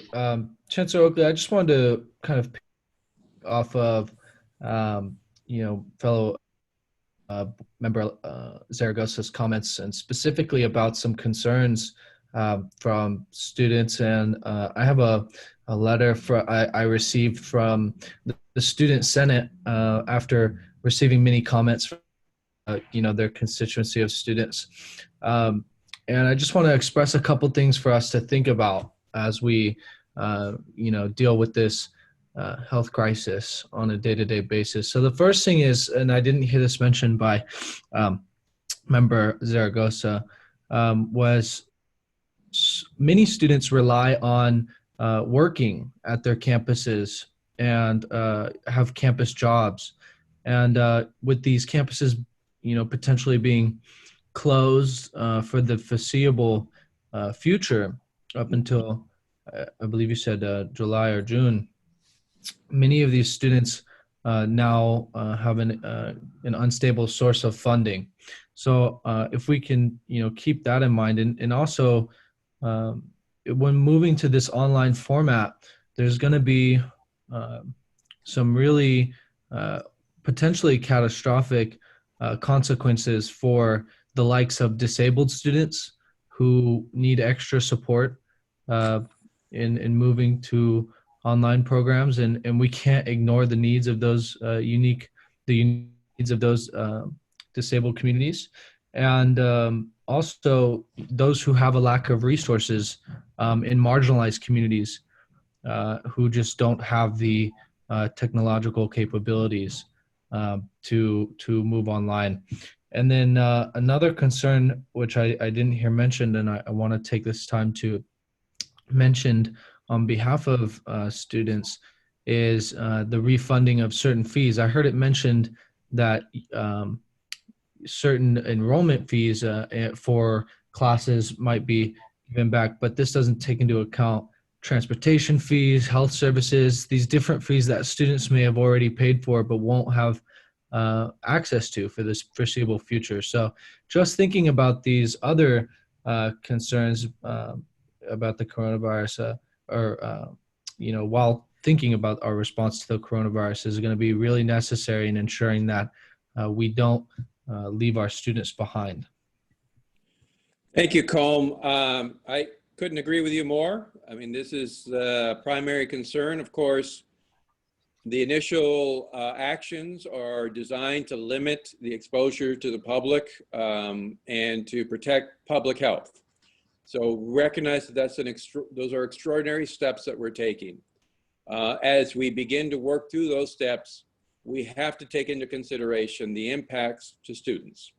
And so I have asked our colleges to put that at the top of their list of consideration as they work through and plan for more actions. We will be working with the campuses as we move forward to raise those questions and to help them work through those questions. We have been raising those issues to the governor and his team and ensuring that we have as much flexibility as possible to support students. So for example, this issue of working on campus, whether that's through work study or some other means, that's critical to many students. We have the same issue at the CSU and the UC. We're looking at ways to continue to provide financial support for students, even though they're not working. The challenge we have is that it is a district by district issue, but we are working with them to give them the flexibility and the support that they need to get that done, and recognizing that we will need to communicate to the governor and to other authorities that we will need some cost recovery for that support for students. So I hear everything that you're saying, Colm, and I know we're going to appreciate the student leaders throughout this process, because we need to continue to hear what challenges you're facing so that we can continue to work through them and help our students stay enrolled. And that's going to be the key. We really need students to stay enrolled through this crisis, because this, while there will be periods of time when we come back to some normalcy, COVID-19 is going to be with us for some time to come. And we expect to see it right back again as soon as the next flu season hits. So we're going to be in this situation for several academic semesters to come, and we need to ensure that we do everything possible for disabled students, for English as a second language students, for students in EOPS, and any other population of student, that we continue to provide them the highest level of student support possible to keep them enrolled and help them finish their educational goal. Thank you, Chancellor. Any other board member comments? I have one, Tom. This is Kim, if you can't see me. I just wanted to, and Chancellor, I'm sure you're aware of this already, but there are probably many faculty members that don't know how to fully convert their class to online modality. Yes. I would be one of them, as I've never, ever taught in an online modality or have ever had training to do so. So initially when the crisis came up, we were thinking of remote things that could be done and even low-tech things that could be done, like students handwriting assignments and taking pictures to email instead of having to have word processing. But if we're looking at a much longer duration of time, the student experience is going to be greatly impacted by the ability of the faculty to change to a different modality. And of course, we always have the concerns of how do you do chemistry labs online and all those types of issues, and making sure students have fundamental skills that they need to move forward. So just to say that, as we look forward to really be thinking of what kind of resources faculty are going to need to be able to do their work and to be able to provide the best experience possible for students. Again, right now, I know even though we're looking, through June, the outcome is still uncertain in terms of how long it's going to kind of hang around the virus, and would we be back in school, sometime in May potentially. But again, I just think that the need may be more significant than people realize, and especially for our part-time faculty who also may struggle to have the resources they need in terms of computers, bandwidth, and everything else to do their work. So just to keep that on the radar as well as you're having these conversations. Yes, thank you, Board Member Perigo. That is definitely a topic of discussion on an ongoing basis. And so the Chancellor's Office is looking at IEPI, Division Resource Center, other assets that we have to be able to direct them toward support for faculty. Obviously, we'll be working with our statewide academic senate on this issue. We are in constant communication and working with CCC OEI. They have a lot of tremendous resources, and they are fully committed to helping upskill as quickly as possible faculty in our system. As you know, they've been doing this work for quite some time. Now we need them to do this at a much greater scale. We understand that in the near term, there will be a lot of different ways that faculty approach remote learning. We're trying to make that as less cumbersome as possible in the Chancellor's Office. But there is sort of this long-term issue. If we are going to see this impact for more than this semester, what do we need to do to better prepare our system, our faculty, to at least be able to access and work within the Canvas learning management system, even though not all faculty may be fully comfortable doing complete online instructional design. We need to help all of our faculty get a comfort level in understanding how to best provide the most engaging instructional process possible in this new environment. And I realize that this is a very uncomfortable position for many of our faculty. We are not alone. The CSU is going through the same issue. So is the University of California. So I think as a community of educators, both in terms of our disciplines and more broadly, I'm hoping that we can all work together across all three systems to share best practices. And there are a lot of faculty who have been online, and we're going to be turning to them to help our faculty at all of our colleges really come up to speed as quickly as possible. So we welcome any ideas that you and Jolina and others and the Academic Senate and others might have, but we're certainly trying to figure out how to gear that kind of scaled up support as quickly as possible. Well, thank you. I know we'll certainly send forward, any suggestions we have. One thing that does pop into the top of my head for transfer classes, if we could know kind of the movements of our CSU and UC partners, especially for the courses that generally are not online, like public speaking,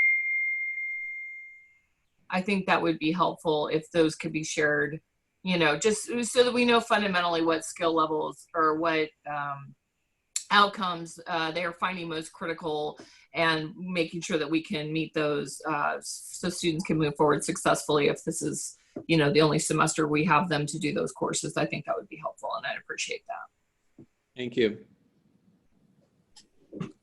President Epstein, this is Member Grande, and I just wanted to echo what Kim said about faculty's readiness for teaching online. Primarily, my concern deals with the outside accrediting agencies and licensing facilities that have issues with our career education, especially our health science fields, and to make sure that whatever decisions are being made by our system level don't disparately treat our health science occupations, because we haven't gotten enough direction from our regulators and our external accreditors that will allow us to quickly make the transition, even if we had the ability to teach online, to be able to meet the accreditation mandates for licensure is also problematic.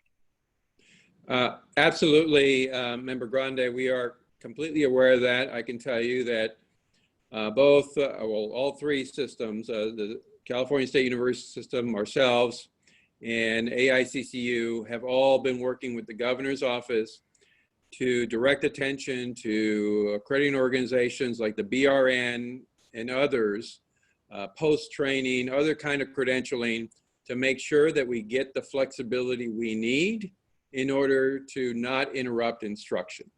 Because particularly in the healthcare area, there are a number of obstacles that have presented themselves, both in terms of how you complete practicums, how you complete clinical rotations, particularly in an environment where you're going to have medical facilities begin to restrict the number and types of individuals that work at the medical facilities.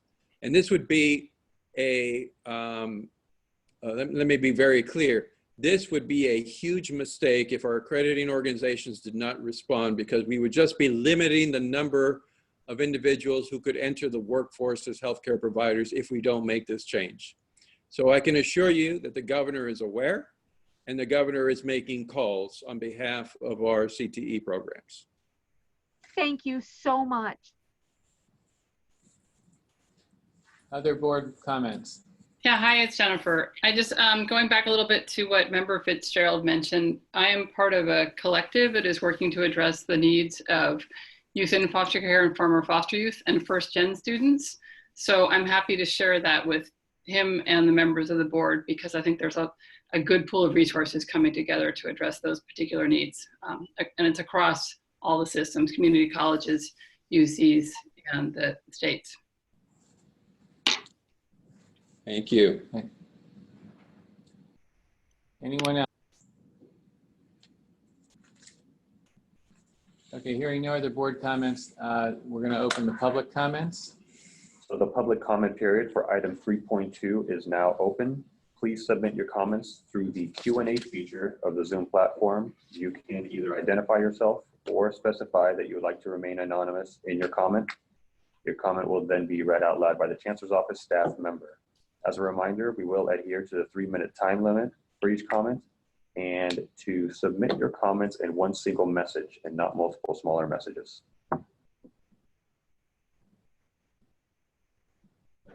Hi, this is Christina, the liaison. I do have a couple email public comments.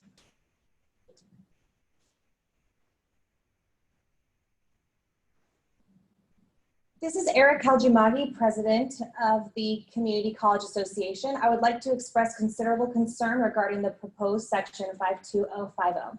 Temporarily placing strong authority in an individual leader makes sense in a fluid, highly changing situation. However, the section as written is, in my opinion, inappropriate for a duration of more than a few weeks for the following reasons. First, the regulation is unnecessarily broad. It may be that staff has not yet had time to determine what powers the Chancellor temporarily requires. However, it is not good governance to give unlimited power for a significant period of time.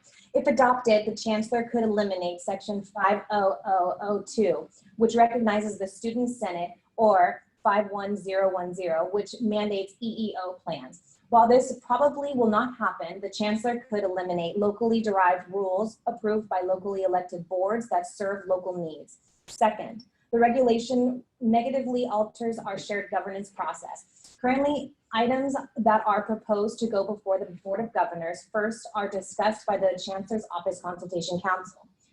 Students, staff, and faculty groups comprise part of this council, along with a number of management groups such as ACRO and the CCLC.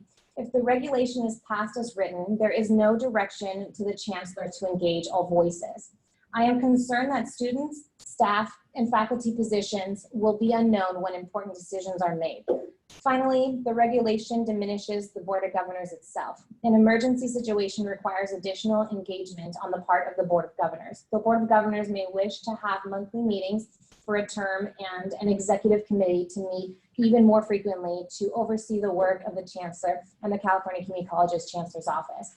Such is not listed in any way in the regulation.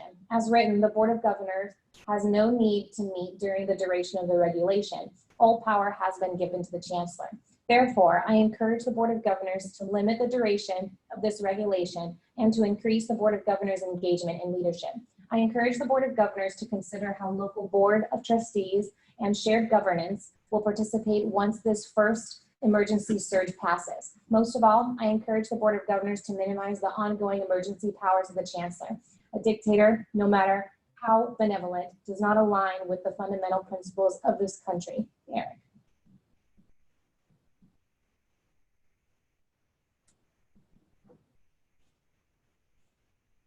Are there any other public comments? I see.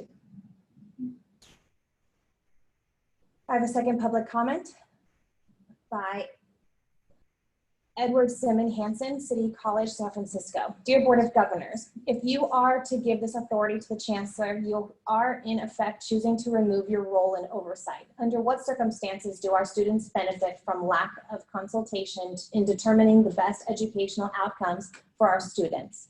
The local authority in the community college system is a strength of our system to respond to a community's individual needs. Any decrease in this local control may serve the board's executive agenda, but does not ensure that our most vulnerable communities, whose needs are quite variant, are agents of their own programs and plans to respond in a meaningful manner to the current emergency. My concern is not for the decision to close, but for how instruction may look once it is allowed to reopen.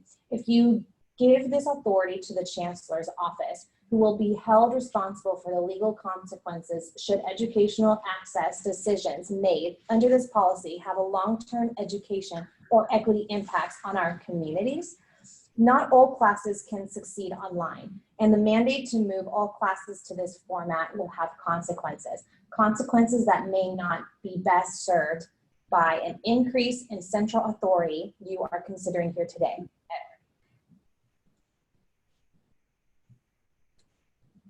We have received a public comment, but it is related to the previous item 3.1, AB 705 ESL regulations. We would just like to notify you that this comment will be read during item 7.1, the public forum. I don't see any additional new comments for item 3.2. We will allow roughly 30 more seconds in case anyone needs to finish typing. Otherwise, we will conclude the public comment period for item 3.2.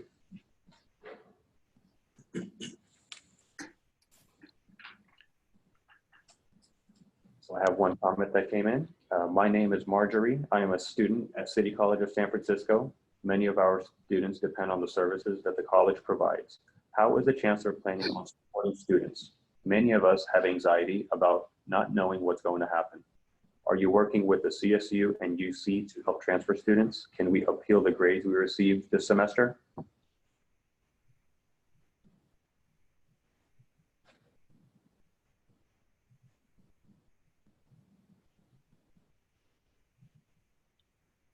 I have received an additional comment for item 3.2. This person would like to remain anonymous. I am a counseling faculty member in Southern California. I want to thank Chancellor Oakley and the esteemed board members in being flexible and responsive to the rapidly evolving situation. I agree that there needs to be consistent action across all colleges, and the Chancellor's office needs to have the authority to give that direction for this time period. While I appreciate the goal of continuing education for our students, I am highly concerned that we will be exacerbating the equity gap along racial and economic status. I hope that the Board of Governors and Chancellor's office will advocate to the governor and legislature to 1, suspend the student success funding formula, and 2, advocate for more flexibility in use of restricted funds for SEA and other categorical programs such as EOPS. In addition, I encourage the Board of Governors to also consider the ramifications of this hit to our system and consider reevaluating the Vision for Success goals and timelines. Lastly, while this may not be a popular opinion, I hope that you consider directing colleagues or colleges to consider not holding a summer term. As you mentioned, this may continue through the summer, and our schools and employees need to pause reset period. These are extraordinary times, and going online for too long fundamentally changes our mission and will drastically impact success rates 114 different ways. I received one more comment. It says, my name is Oren Lemaniprisert. I agree with Edward Hansen's comment.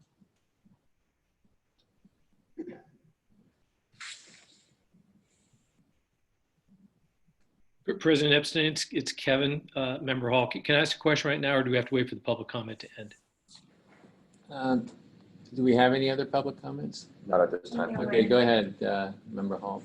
My question is, it's based on one of the public comments. What ability does the board have to override any decision by the Chancellor if there's a concern about any emergency decision that's been made? I'll take that. You know, I will just preface my response to you, Member Hall, by saying I think that the dictatorial concerns are overstated, respectfully. But in answer to your question, the board could call an emergency meeting if the Chancellor exercised the authority in a way that members felt was inappropriate. If it was the sense of the board that the Chancellor's decision should be overridden, I think you could call an emergency meeting to deal with it.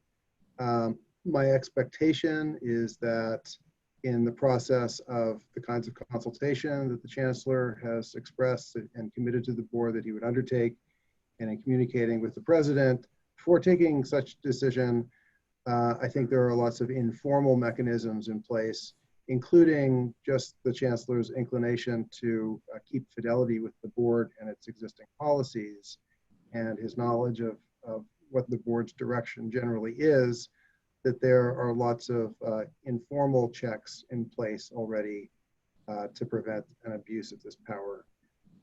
In addition to the text of the regulation, which is pretty narrowly aligned to ensure that any action that the Chancellor takes under this power is directed towards the continuity of education.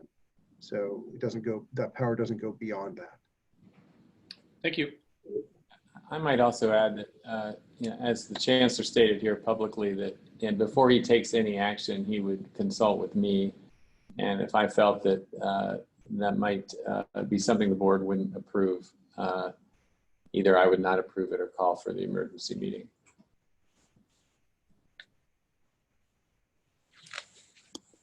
I've received another public comment. It is from an anonymous attendee. Dear Chancellor Oakley and Board of Governors, I thank you for your leadership during these challenging, unprecedented times. To that end, many, if not all, of the system faculty look to your leadership to reconcile the impacts of moving all instruction to remote instruction.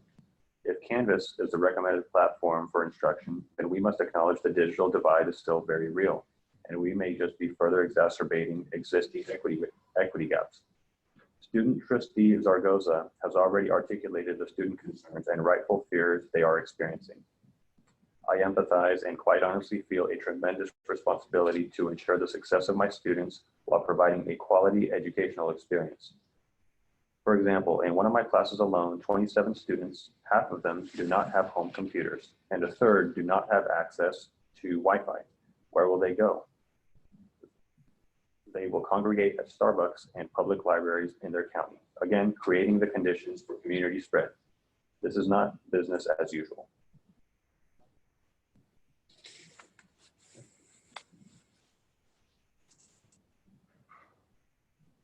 Any other public comments?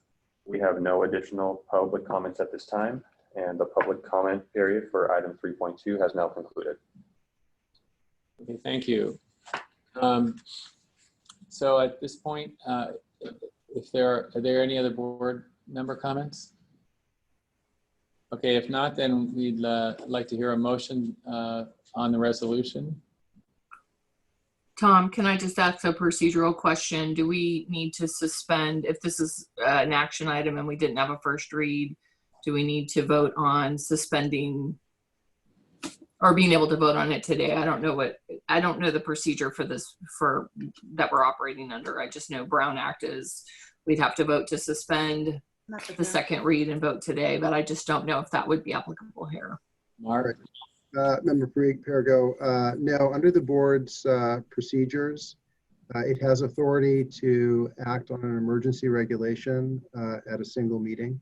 Okay, thank you. Okay. Okay, with that, do we have a motion? I'll move. Second, Rawlings. Okay, we have a motion and a second. Please call the roll. Hildegard Aguinaldo. Aye. Next time. Aye. Felicia Escobar Carrillo. Aye. Selena Grande. Aye. Pamela Haynes. Aye. Kevin Hall. Aye. Kim Perry. Aye. Jennifer Perry. Aye. Bill Rawlings. Aye. Alma Salazar. Aye. Valerie Shaw. Yeah. Can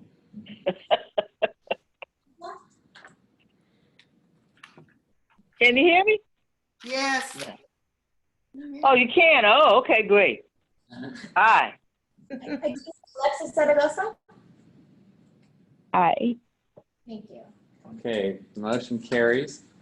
Moving on to first reading, apportionment of correspondence courses. Item 4.1 is a first reading and public hearing for proposed amendments to the regulations governing appointments for correspondence courses, community college districts. The Chancellor and staff will now provide information on this item. Good afternoon. This is Marty Alvarado with the Chancellor's Office, Executive Vice Chancellor of Ed Services. The item that we have for you today is regarding apportionment for our correspondence courses. This is coming to you for first reading. Recent Title V changes moved correspondence ed or substantially differentiated correspondence ed from distance education. When that distinction was made, there were implications for how apportionment is allocated to our institutions and left correspondence education without a viable vehicle for reimbursement or apportionment for those offerings. What you have in front of you are amendments to two policies that would put correspondence education as a fundable delivery vehicle for instruction and puts it back into the funding stream because it was inadvertently removed when it was removed from the distance education umbrella. I'll pause there. Any questions? Any questions from members of the board? Board President Epstein stepped out. Vice President Haynes, you're welcome to take the meeting on from yours vantage point, or I'm happy to field the questions. I'll also add that the 5C Curriculum Committee is also working on additional policy that will better define and speak to the parameters around correspondence education. So those policies will be moving separately. This is really focused on just ensuring that colleges have a vehicle for collecting apportionment for correspondence courses that are currently taking place. And Board President Epstein has returned, so he can now field questions from the board. No, okay. No, I have something else to say. The public hearing on item 4.1, the proposed amendments to California Code of Regulations, Title 5, Sections 58003.1 and 58009 is now open. The purpose of the hearing is for the Board of Governors to receive comments and testimony from members of the public regarding the proposed regulations. At this time, the floor is open for comments from the public.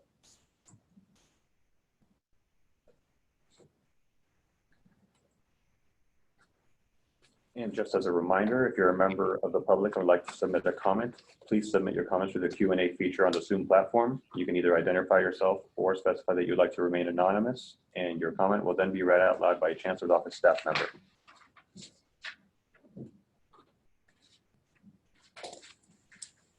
I have just received a comment via email by Dolores Davison,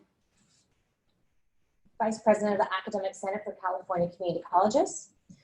Board President Epstein, Vice President Haynes, Chancellor Oakley, and members of the board. Dolores Davison, Vice President, Academic Senate for California Community Colleges. We would like to thank the Chancellor's Office for working with 5C around policies regarding correspondence education and to ensure that this language in Title 5 was reinserted. Thank you.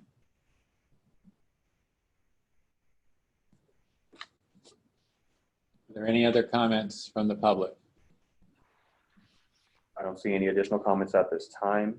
We can stand by for another 15-20 seconds in case anyone needs to finish typing. Otherwise, we will conclude the public comment period for item 4.1.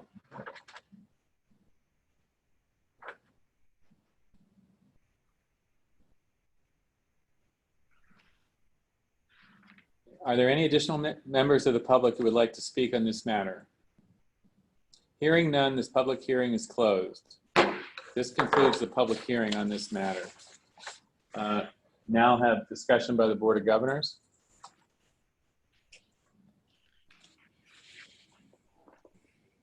Are there any comments from the board? If not, this is a first reading, so we will move on to item 4.2. And item 4.2 is a first reading and public hearing for proposed amendments to the regulations governing the collection of student financial obligations by community college districts. Chancellor and staff will now provide information on this item. Good afternoon. This is Marty Alvarado again with the Chancellor's Office, Executive Vice Chancellor of Educational Services. This item, as mentioned, is for first reading. With the passage of Assembly Bill 1313, it prohibited districts from withholding transcripts if a student owed a debt to the district or college and required amendments to Title V regulations. The regulations that you are looking at makes clear for institutions that they are not allowed to withhold transcripts or grades from students in order to secure a debt. In consultation with our legal counsel, there was a discussion around, and with consultation counsel, I believe, there was a discussion around making sure that we were explicit that grades needed to be included along with transcripts, given that the whole value of a transcript is the access to grades. So that is why we are seeing that in this language. Any questions?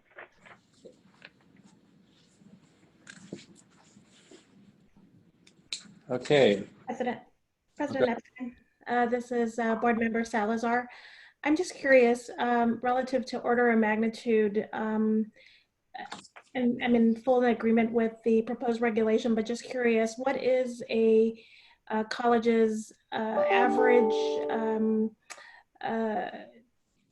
burden relative to unpaid debts? And what does that do in terms of their accounting of this particular item? I don't have that information on hand, but we can certainly find out if we have that information. What I would say, it doesn't speak to this exactly, but what I would say is that we do have various technology platforms, in particular e-transcripts, where students have access to, or can have access to transcripts electronically and for free. And so many institutions are using that platform and are not charging fees at all at this point. So I think we can do some work around identifying what the financial impact would be for students who aren't using that platform, and we can get that information back to you. Thank you. Any other questions from the board?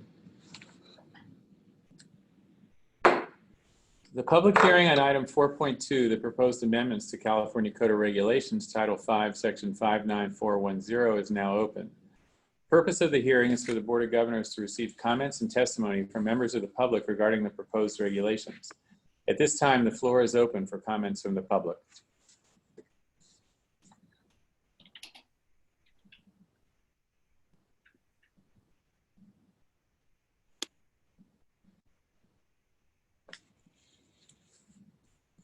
As a reminder, if you'd like to submit a public comment, you can please submit your comment through the Q&A feature of the Zoom platform. You can either identify yourself or specify that you would like to remain anonymous in your comment. Your comment will then be read out loud by a Chancellor's Office staff member. As a reminder, we will adhere to the 3-minute time limit for each comment and to submit a single comment and not multiple messages. I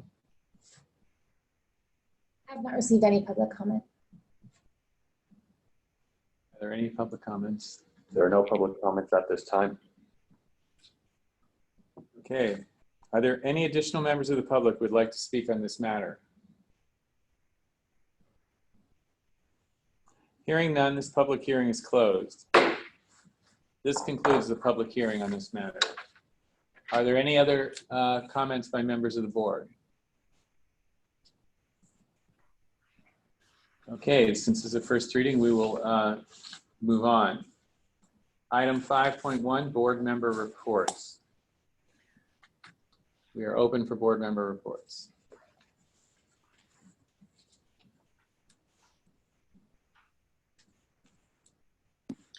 Tom, I just wanted to quickly congratulate Senator Tony Adkins, who was recognized as the Legislator of the Year at FACT's Advocacy Conference this year. So I just wanted to take a minute to publicly congratulate her and to thank her for all of her great work, not only on behalf of San Diego, but on behalf of the entire state.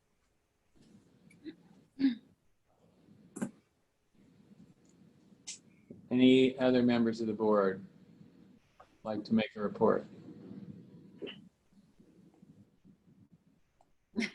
I can make a report. For me, in January, I was able to attend the FACT panel on AB 705. It was a really productive day, and we were all able to have conversations about AB 705. It was really nice. I also was able to attend and speak at the Supporting Native American Students Conference, which was really, really great. And there was expressed interest in having another one, but for the statewide level, of course, we'll have to wait for some things to be over until maybe, next year, a couple of years after that. I also was able to attend the DC trip, and it was really great to be there. I feel like so both me and Elijah Gerard, who is the student member on the CCC, our insight was, I think, very valuable for a lot of the senators and representatives to hear. And I think it went really well.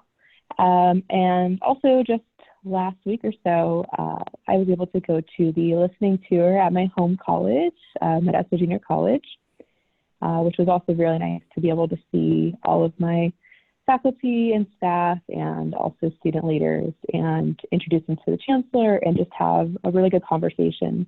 I think that especially the conversation with the students went really well. And, Cal Grant has finally becoming more finalized now in the coming months. in terms of creating a bill and pushing through legislation changes for Cal Grant. And I'm sure that something's going to arrive in some email boxes pretty soon about how Cal Grant's going to work in terms of the new legislation and what we're going to eventually try to pass. There's lots of things around different types of regulations being taken away. For example, getting rid of the age requirement and GPA requirement and moving back the date for Cal Grant to be turned in terms of paperwork.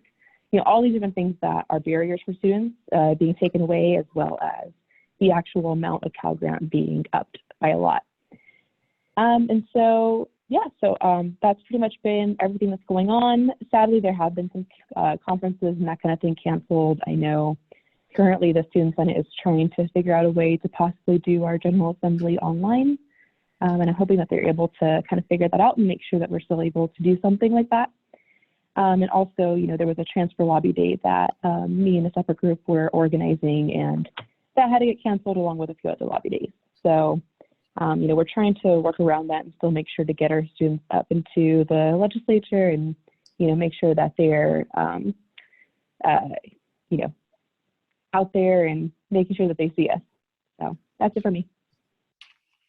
Thank you. I do want to reinforce that when we were in Washington, Alexis was our most effective advocate. Her personal stories, I think, were far more effective than any lobbying from the older folks that were there. So thank you for coming. And also with respect to the Student Senate, I actually think that this crisis presents an opportunity for the Student Senate to learn how to do remote meetings in a way that I think will be beneficial for the larger body going forward, rather than having so many in-person meetings. So hopefully you'll be able to figure it out and make it work long-term so that you can do it more often. So Tom, can I make a comment? Sure. Okay. So Alexis downplayed her role as a panel member on AB 705. I was in the audience and she was among faculty.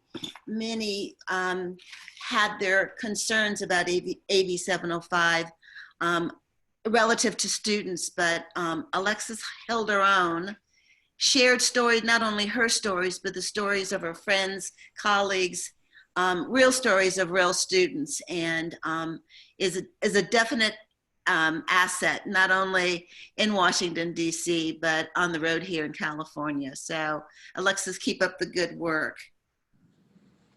Thank you. Any other board member reports? Tom, this is Hildy. Can you hear me okay? You can. Just a quick update. Prior to everything getting started with COVID-19, I was working with Dr. Awan at Southwest College to possibly organize another site visit for the LA board members contingency to visit another local college within this district. Obviously, that's put on hold. The priority is the transition to this new platform, as Kib was mentioning, but also maybe we can search around in the future for a unique and innovative opportunity for us to get together with the colleges and in a new type of site visit mechanism. So I just wanted to thank Dr. Awan for his anticipated hospitality for whatever outcome that may be, but our support is with you and all the other college presidents. If there's anything that we can do to help, please let us know. Thank you. Hi, it's Jennifer. Two things. There are two pieces of legislation that will impact the success of educational success for foster youth, and both I understand are moving forward with a recommendation to support. So I appreciate that, and we'll look forward to it when it's on the agenda, when the agenda hasn't been consumed. And I also just want to thank President Epstein, Chancellor Oakley, all the staff, all the vice chancellors, everyone for their leadership during this time. This cannot be easy to be balancing your family priorities and the need to maintain stability and also be flexible to accommodate everything that is going on in this large system of ours. So thank you to everyone, and particularly the two men in the gray suits that I can see on my Zoom platform, for steadfast and good leadership through this. And may we all get through it as quickly as humanly possible. Thank you. And one thing I might want to say about the pieces of legislation that you were advocating that we support, I think are consistent with the board principles that we've already adopted. And I believe the staff has the authority to go ahead and express the board's approval of the support for those bills. And so we can go ahead and do that right away. Thank you. President Epstein, this is Member Grande, and I'd like to echo Jennifer's comments. Having you and Chancellor Oakley at the helm has proved to be a calm in these torrent seas, and I really appreciate the direction and leadership that you both are showing to all of us in the system. Thank you very much. Hi, Tom and Eloy, this is Felicia. I was looking forward to attending a couple of things in April before I will be out for a bit for personal reasons. I assume that the Vision for Success Summit, you all are trying to reschedule or maybe find other ways to engage with folks in the conversation. And I know I was also looking forward to going in Bakersfield on the listening session for one of your listening session tour dates. Unfortunately, I'm assuming both of those are going to be put on hold for now. I'm not sure how our next meeting will occur, but I will likely be delivering a baby at that time, so I won't be able to join you all in person. But I just wanted to say that I will be back probably by July, September, or at least for certain by the September meeting, but if not by September, if not by July, definitely by the September meeting. And we'll just do my best to keep up to speed and being in touch with President Epstein and the entire, the entire staff and including Eloy during these next few months that I know are going to be quite challenging for all of our community colleges and for you as well.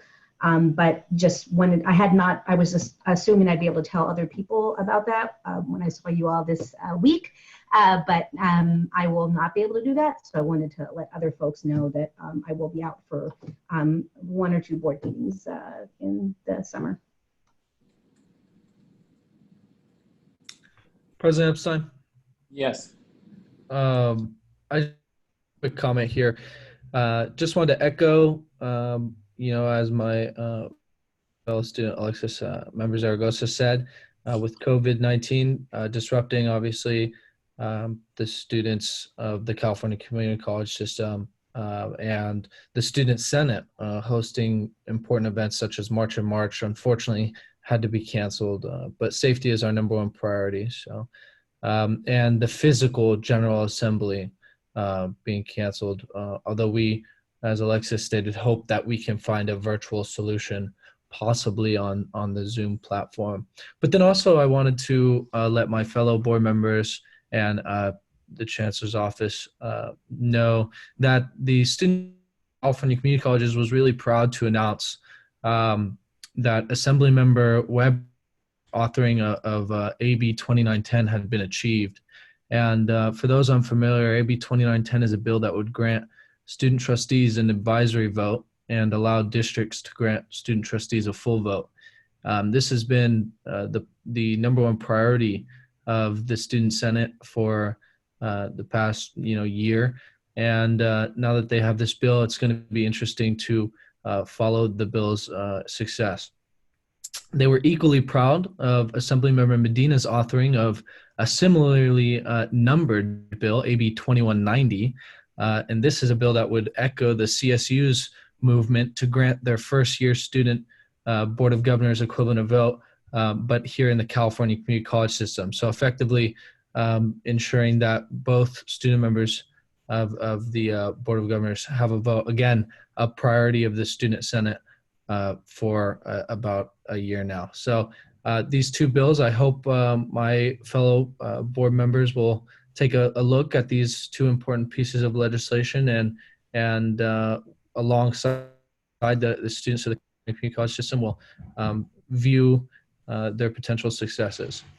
And then I just want to reiterate that I have the utmost confidence that Chancellor Oakley and his staff will continue to hear and take action regarding the concerns of students during these unprecedented times, and that the students, staff, faculty, classified staff, administration, and the like of the California Community College system will continue to stay safe and bear witness and just make it through these rather unprecedented COVID-19 times. So thank you again, and I appreciate it. Thank you. Any other board comments? Board Member Epstein, this is Board Member Salazar again, and mostly I just wanted to give kudos to Members Grande and Members Rawling for their participation in helping to support the finalization of the California Perkins Plan.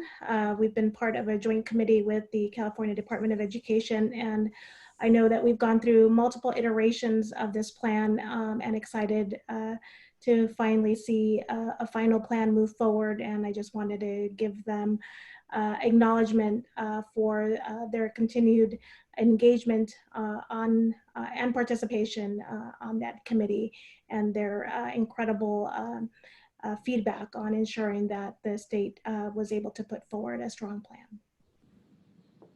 Thank you. Anyone else? Okay, we have public comment, public forum. Are there any members of the public that would like to add something? So you have a comment, I believe, that you were going to read. Okay, we've got at least one. Yep. So the public comment period for item 7.1 is now open. Please submit your comments through the Q&A feature of the Zoom platform. You can either identify yourself or specify that you would like to remain anonymous. Your comment will then be read out loud by the Chancellor's Office staff member. Just as a reminder, we will adhere to the 3-minute time limit for each comment, and to submit your comments in one single message. And we have received one comment so far, which I'll go ahead and read. My name is Orenit Laminam Prasert. I am a tenured faculty member at the American River College and have been teaching ESL in the US and in Thailand for over 30 years. My English language learning experience is similar to that of our students, as I was born and raised in a working class family in Thailand. I would like to thank the board for approving the regulations for AB 705 today. Please do ask for regular updates on the implementation of AB 705 for ESL and ensure equitable opportunities for ESL students whose goal is not to transfer to a four-year college or pursue a degree. I would also urge the board to ask the Chancellor's Office to include a number of ESL faculty members in selecting ESL assessment instruments. Thank you very much for your attention to my comments. I have a public comment. My name is Helen Diaz from City College of San Francisco. I want to express the dire need our underrepresented students are at this moment. There is a digital divide with low-income students. I urge you to please come up with some way to help students, like using the SEA funds to give direct student support like laptops, hotspots, gift cards for food, purchase necessities. Parents currently don't have childcare, and some of the basic necessities for babies like baby wipes are sold out. Please let us know what you can do to provide for students of color facing difficult situations at this moment. In community, Helen. And I have an additional comment here. There was no response to the earlier comment of how to accommodate students who do not have access to computers, which will be required for online instruction on Canvas software. The most common alternative resource is the public library. Libraries in San Francisco and San Mateo counties are closed for the next 2 weeks. At a minimum, and access to them in April is far from certain. There also seems to be a little flexibility by requiring instruction with Canvas, even though there are other modalities that may be more appropriate for performing arts and physical education classes, as well as many lab classes. Instructor, CCSM.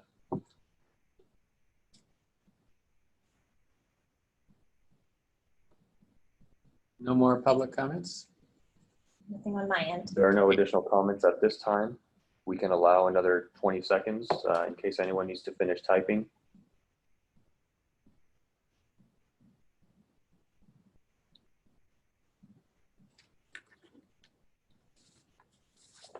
Okay, hearing none, I believe Chancellor Oakley has a final comment, and then I'll wrap up. Yes, thank you. Just a couple of quick comments. First, there has been several questions regarding access to technology for moving to online or remote environment for students. We are actively working with our colleges to ensure that they have the flexibility that they need in order to best serve the students in their community. Recognizing that some students will have different needs, we're trying to provide as much flexibility as possible to those colleges to address the various needs of students to ensure that they can continue to learn. A couple other quick comments. First, I just want to thank everybody for participating on Zoom. We've had a peak of 161 participants, so that's wonderful. Also want to remind people that if you want to receive updates on COVID-19 from the Chancellor's office, you can visit our website at cccco.edu. And then finally, I just want to mention to the board that at the next meeting, one, we can expect to be in the Zoom platform again. And two, we will be bringing information to you about ACA 5 from Assemblymember Shirley Weber, which is ACA 5 would be called to repeal Proposition 209. So we'll have more information about that at our May meeting. And that's all I have. Thank you. Yeah, I believe we have one more public comment. Yes, we do. This is from Larry Galizio, President and CEO with the Community College League of California.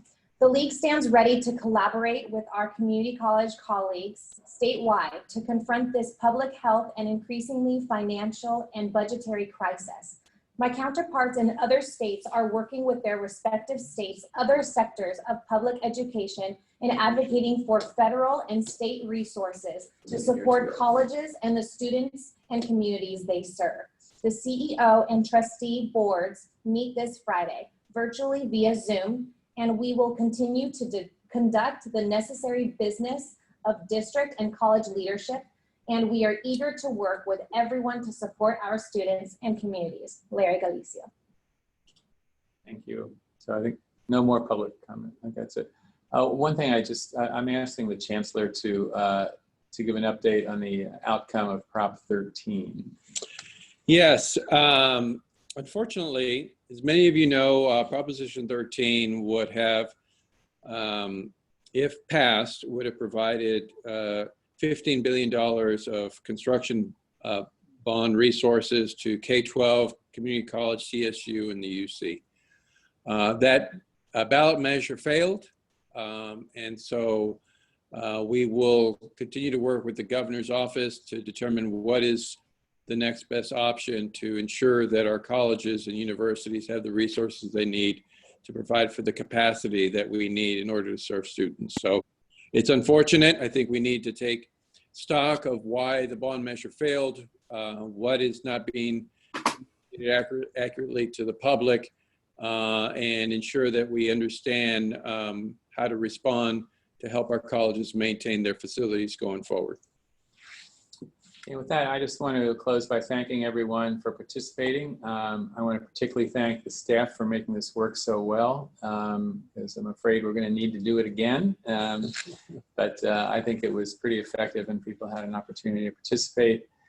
I wish everyone out there to stay well, catch up on these books you've been meaning to read, take advantage of your Netflix subscriptions, and we will stay in touch. With that, we're adjourned. Thank you so much for joining us. This concludes the meeting of the Board of Governors.